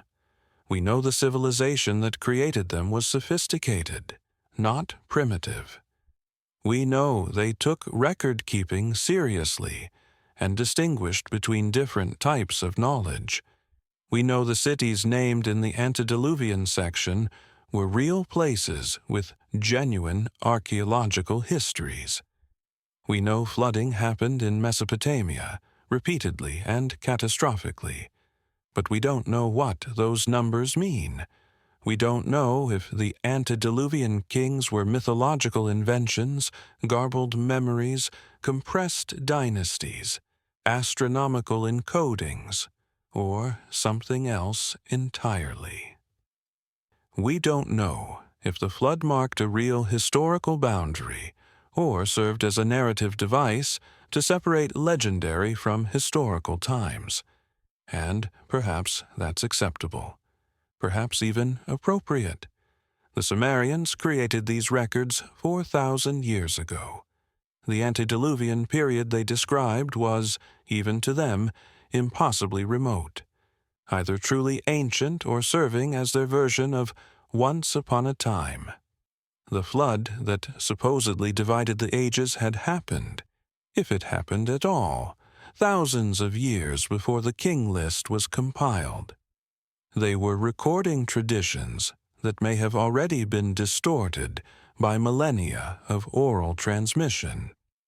If the Sumerians themselves couldn't fully recover the prehistory they were documenting, why should we expect to do so 4,000 years later? We're trying to understand a text about impossibly ancient times, written by people whose worldview was fundamentally different from ours, in a language and cultural context that survives only in fragments. The mystery might be intrinsic, not because the Sumerians were deliberately obscure, but because time obscures. Memory fades, details blur. The deeper we reach into the past, the less certain anything becomes, until finally we're left with fragments, names, numbers, stories that hint at something that was once known, but is now irrecoverable. The King List remains, bearing its witness. 8 kings ruled before the flood, for impossible lengths of time. From real cities we can excavate. Then water swept over everything, and when it receded, the world had changed, and history as we can recognize it began. Whether that's mythology serving political ends, compressed history distorted by time, encoded astronomy in narrative form, or preserved memory of catastrophes we can barely imagine. Perhaps all that matters is that the Sumerians believed it was important enough to record, to copy repeatedly, to preserve carefully, to pass it down through the millennia until we could read it and wonder. The clay endures. The questions remain. And somewhere in that space between endurance and questioning, the past speaks to us, however imperfectly, however mysteriously, telling us that before our world, something else existed. Whether that something was real or imagined, we may never fully know. Section 5. The Deeper Mystery. Final Reflections. We've journeyed from the archaeological excavations of the 1890s through the sophisticated civilization of ancient Sumer, across the floodwaters that divided their world, and into the competing theories that attempt to explain what those impossible numbers might mean. Now, as our exploration draws to a close, we return to where we began, the clay tablets themselves, resting quietly in museum collections, bearing their enigmatic testimony. The 6,000-year records that prove an older world existed before ours, or claim to, at least. Whether those claims are literal truth, mythological expression, encoded knowledge, or something we haven't yet imagined, the tablets endure. The questions they pose refuse simple resolution. And perhaps that very resistance to easy answers teaches us something important about the nature of deep time, cultural memory, and humanity's relationship with its own forgotten past. what the tablets truly tell us. Beyond the debate about whether the antediluvian numbers are historical, astronomical, or mythological lies a simpler truth. The tablets reveal how the Sumerians conceived of time itself. For them, time was not the linear, uniform progression we take for granted. It was layered, textured. Different ages operated by different rules. The antediluvian period, whether real or imagined, was fundamentally other. Kings lived longer. The gods were closer. The world worked differently. Then came the flood, and everything changed. The age of origins gave way to the age of history. The extraordinary became ordinary. The divine grew more distant. This conception wasn't unique to Sumer. Many ancient cultures organized time into ages or yugas or world epochs, each with its own character. The Greeks spoke of the age of gold, silver, bronze, and iron, a progressive decline from an original perfection. Hindu cosmology describes vast cycles of creation and destruction. Norse mythology envisions multiple worlds, each ending in catastrophe before renewal. What these systems share is an understanding that the present emerges from something different, something lost. That humanity's current condition is not the original condition. That we are, in some sense, survivors, inheritors of a world that came after whatever world preceded it. The Sumerian King List expresses this understanding through the language of kingship and numbers. It says, there was a before. It was different. A catastrophe divided it from the now. We remember that it existed, even if we can no longer fully comprehend it. This impulse to remember, to mark the boundary between then and now, to preserve the knowledge that something came before, might be the most deeply human aspect of the entire document. We are the remembering animal. We tell stories about where we came from. We build monuments to mark important transitions. We keep records so that what is known won't be lost. The Sumerians did this through clay and wedge-shaped marks. We do it through books and databases and digital archives. The medium changes, but the impulse remains constant. Don't forget. Remember that there was a before. Remember that things changed. Remember the boundary. The archaeological reality and its limits. What archaeology actually shows us is this. Sophisticated human culture emerged in Mesopotamia around 6,000 years ago. Before that, there were Neolithic villages, going back to perhaps 10,000 years ago. Before that, hunter-gatherers, whose traces are far sparser but whose presence is undeniable. And before that, stretching back tens of thousands of years, anatomically modern humans living lives that left little archaeological signature. The cities the King List names, Eridu, Bad Tibira, Sippar, Shuruppak, were real. We've excavated them. We've found evidence of their development from small settlements to urban centers. We've traced the archaeological record showing the invention of writing, the development of irrigation, the emergence of specialized crafts and administration, and we've found evidence of flooding. Not a single universal deluge that covered the world, but multiple catastrophic flood events at different times at different sites. These were real disasters that disrupted real communities, destroyed real buildings, killed real people. For those who experienced them, these floods were apocalyptic. Their entire world, quite literally, went underwater. But the archaeological record doesn't support 200 years of urban kingship before these floods. It doesn't show advanced civilization in southern Mesopotamia before the 6th millennium BCE. The development appears gradual, not the restoration of something that existed before. Yet, archaeology has its limits. It tells us what has been preserved and found, not necessarily what existed. Organic materials decay.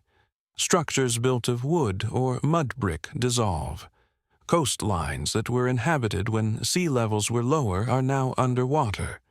We can only excavate what survives and what we can access. Moreover, archaeology is particularly poor at detecting knowledge, as opposed to material culture. If a sophisticated understanding of astronomy existed, it wouldn't leave ruins. If mathematical knowledge was transmitted orally for generations, it wouldn't create artifacts. If survivors of a catastrophe brought wisdom but not material wealth, their arrival might be archaeologically invisible. This doesn't prove alternative theories about lost civilizations, but it reminds us that absence of evidence is not evidence of absence, particularly when we're dealing with timescales measured in millennia and events that might have destroyed or buried any evidence that did exist. The archaeological record shows us one version of the past, the version that left traces we can excavate and interpret. Whether that's the complete story or only part of it remains an open question. The preservation of memory across millennia. Perhaps the most remarkable thing about the Sumerian King List isn't what it tells us about the past, but that it exists at all. Think about what had to happen for us to be reading this text today. Someone in ancient Sumer, possibly around 2500 BCE, though the traditions it records are older, had to compile oral traditions about antediluvian kings into written form. This compilation had to be considered important enough to copy, not once, but multiple times over centuries. The tablets containing these copies had to survive fires, floods, looting, the collapse of Sumerian civilization itself. They had to remain buried but not destroyed for 4,000 years. They had to be excavated by people who recognized their value, rather than discarding them as meaningless, broken pottery. They had to be transported safely to museums. Scholars had to dedicate decades to learning Sumerian, so the tablets could be read again. At every stage, the information could have been lost. Most ancient texts have been lost, burned, decayed, destroyed, forgotten. The fact that we can read the Sumerian King List at all is extraordinary, and it wasn't unique. The Sumerians passed these traditions to the Babylonians, who copied and preserved them. The Assyrians inherited them. Berossus, writing in Greek in the 3rd century BCE, transmitted them to the classical world. The biblical flood narrative, clearly derived from Mesopotamian sources, carried the core story into Jewish, Christian, and Islamic tradition. For over 4,000 years, the memory of antediluvian kings and a world-destroying flood has been preserved in some form. Details changed. Interpretations shifted. The cultural context evolved, but the essential narrative persisted. There was a before. A flood divided it from the after. Civilization began again in a new age. This persistence suggests the story served important functions beyond mere historical record-keeping. It helped cultures understand their place in time. It explained why things are as they are, why we don't live forever, why the gods feel distant, why civilization is hard work rather than natural paradise. It provided a narrative framework for processing catastrophe and continuity. whether or not the antediluvian kings were real, whether or not a single catastrophic flood occurred. The story of them was real, real in its effects, real in its cultural power, real in its ability to shape how civilizations understood themselves. Living with the mystery. In the end, we must accept that we may never know with certainty what the Sumerian King List truly represents. The tablets exist. The numbers are written clearly. But their meaning, whether historical, mythological, astronomical, symbolic, or some combination, may be permanently obscured by the passage of time and the cultural distance between us and their creators. This isn't a failure of scholarship. It's a function of dealing with texts from 4,000 years ago, describing events supposedly tens or hundreds of thousands of years before that, created by people whose conceptual frameworks were fundamentally different from ours. We can propose theories. We can marshal evidence. We can argue various interpretations. But ultimate certainty eludes us, and perhaps should elude us. Some mysteries are meant to remain mysterious, not because they're unsolvable in principle, but because we lack sufficient information to solve them definitively. What we can say with confidence is this: the Sumerians believed their kingship was ancient, divinely ordained, and unbroken from the beginning of time. They preserved traditions about 8 kings who ruled before a great flood. They marked that flood as history's most significant boundary. And they structured their entire chronology around this divide between the antediluvian age and the historical age that followed. Whether the antediluvian age was real history, preserved memory, mythological expression, or encoded knowledge, it mattered to them. It was important enough to record carefully and preserve across centuries, and through their preservation, it reaches us now, inviting us to wonder about what came before our recorded history began.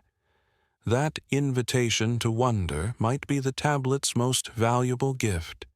In an age when we often assume we know everything knowable about the past, the Sumerian King List reminds us that vast stretches of human history remain opaque, that civilizations rose and fell before writing existed to record them, that knowledge can be lost as well as gained, that what we think we know about our origins might be incomplete. The mystery invites humility. It asks us to hold our conclusions lightly, to remain open to new evidence, to accept that some questions might not have answers, at least not yet, and perhaps not ever. The enduring questions.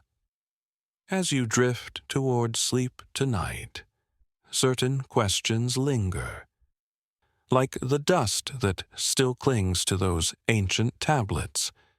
Did sophisticated human cultures exist before the Younger Dryas catastrophe 12,000 years ago? Were they destroyed, leaving only fragmented memories in later traditions? Do the impossibly long rain lengths encode information we haven't yet understood? Astronomical cycles, calendrical systems, or other knowledge expressed in forms we don't recognize? Was there one catastrophic flood that became the flood in cultural memory?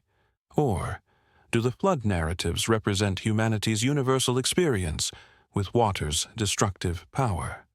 Are the antediluvian kings mythological inventions designed to establish political legitimacy? Or do they represent something real, however distorted, by millennia of retelling? What did the Sumerians actually know about their own deep past? How far back did genuine memory reach, and where did imagination begin? These questions may never be answered definitively, but they're worth holding, worth contemplating, worth allowing to remain open rather than forcing premature closure. The tablets rest in climate-controlled museum cases now: Oxford, Philadelphia, Istanbul, London. Behind glass, under careful lighting, each tablet is preserved far better than it was in the earth that held it for millennia. Scholars can examine them with modern imaging technology, seeing details invisible to the original excavators. Every sign can be photographed, every variant reading compared across multiple copies. Yet for all our technology, for all our scholarly apparatus, the essential mystery remains. 8 kings ruled for 241,200 years before the flood swept over. What does it mean? The clay offers no further explanation.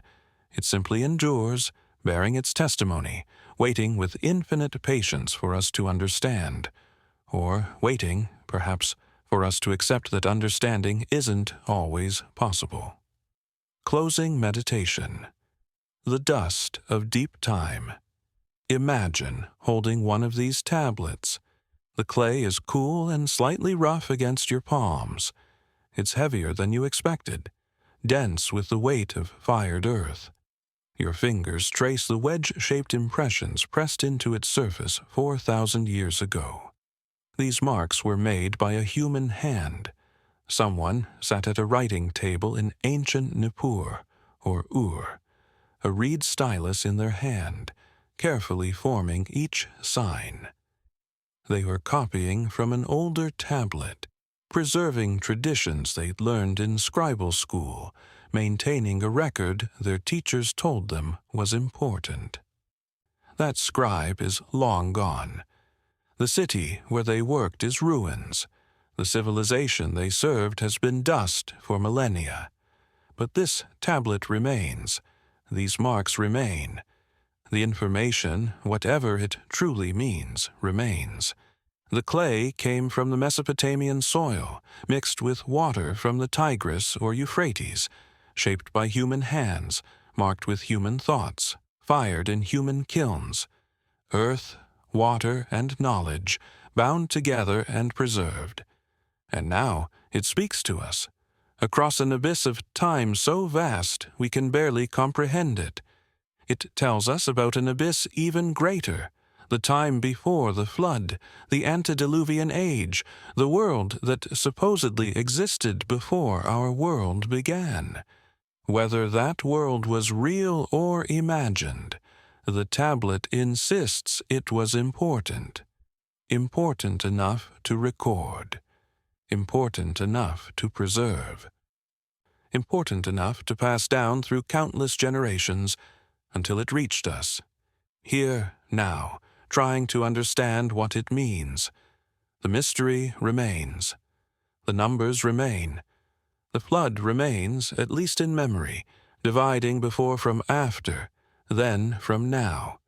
And we remain, wondering about the world that came before ours, wondering about the waters that swept it away, wondering about the kings who ruled impossibly long, in cities we can excavate, in an age we can't quite comprehend. The tablet holds its secrets still. The clay keeps faith with its makers. The marks, pressed 4,000 years ago, speak still to anyone willing to listen, to wonder, to sit with the mystery rather than demanding answers it might not have to give. In the quiet darkness of a Mesopotamian night, long before our time, scribes worked by lamplight. Copying these traditions, they believed they were preserving truth, whether historical, mythological, astronomical, or some combination they didn't need to distinguish. And perhaps they were right. Perhaps the truth isn't in the literal meaning of the numbers, but in the act of preservation itself. In the decision to remember rather than forget. In the insistence that before our world, something existed.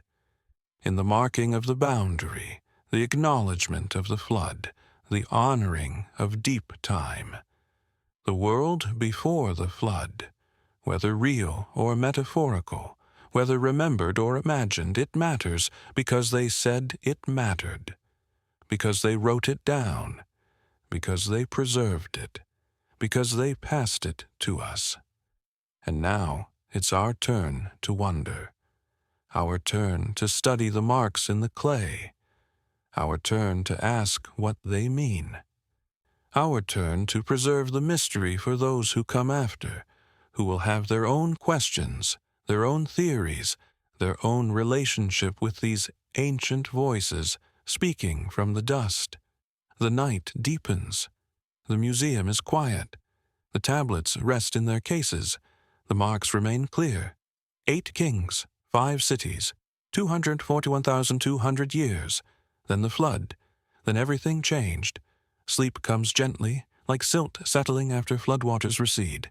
And in that settling, in that quietness, the ancient world whispers still, Eridu, where it all began, where kingship first descended from heaven, where the first records were kept, where humanity first marked the boundary between myth and history, between before and after, between the world that was and the world that is. The clay endures, the questions remain, the mystery sleeps, until we wake again to wonder.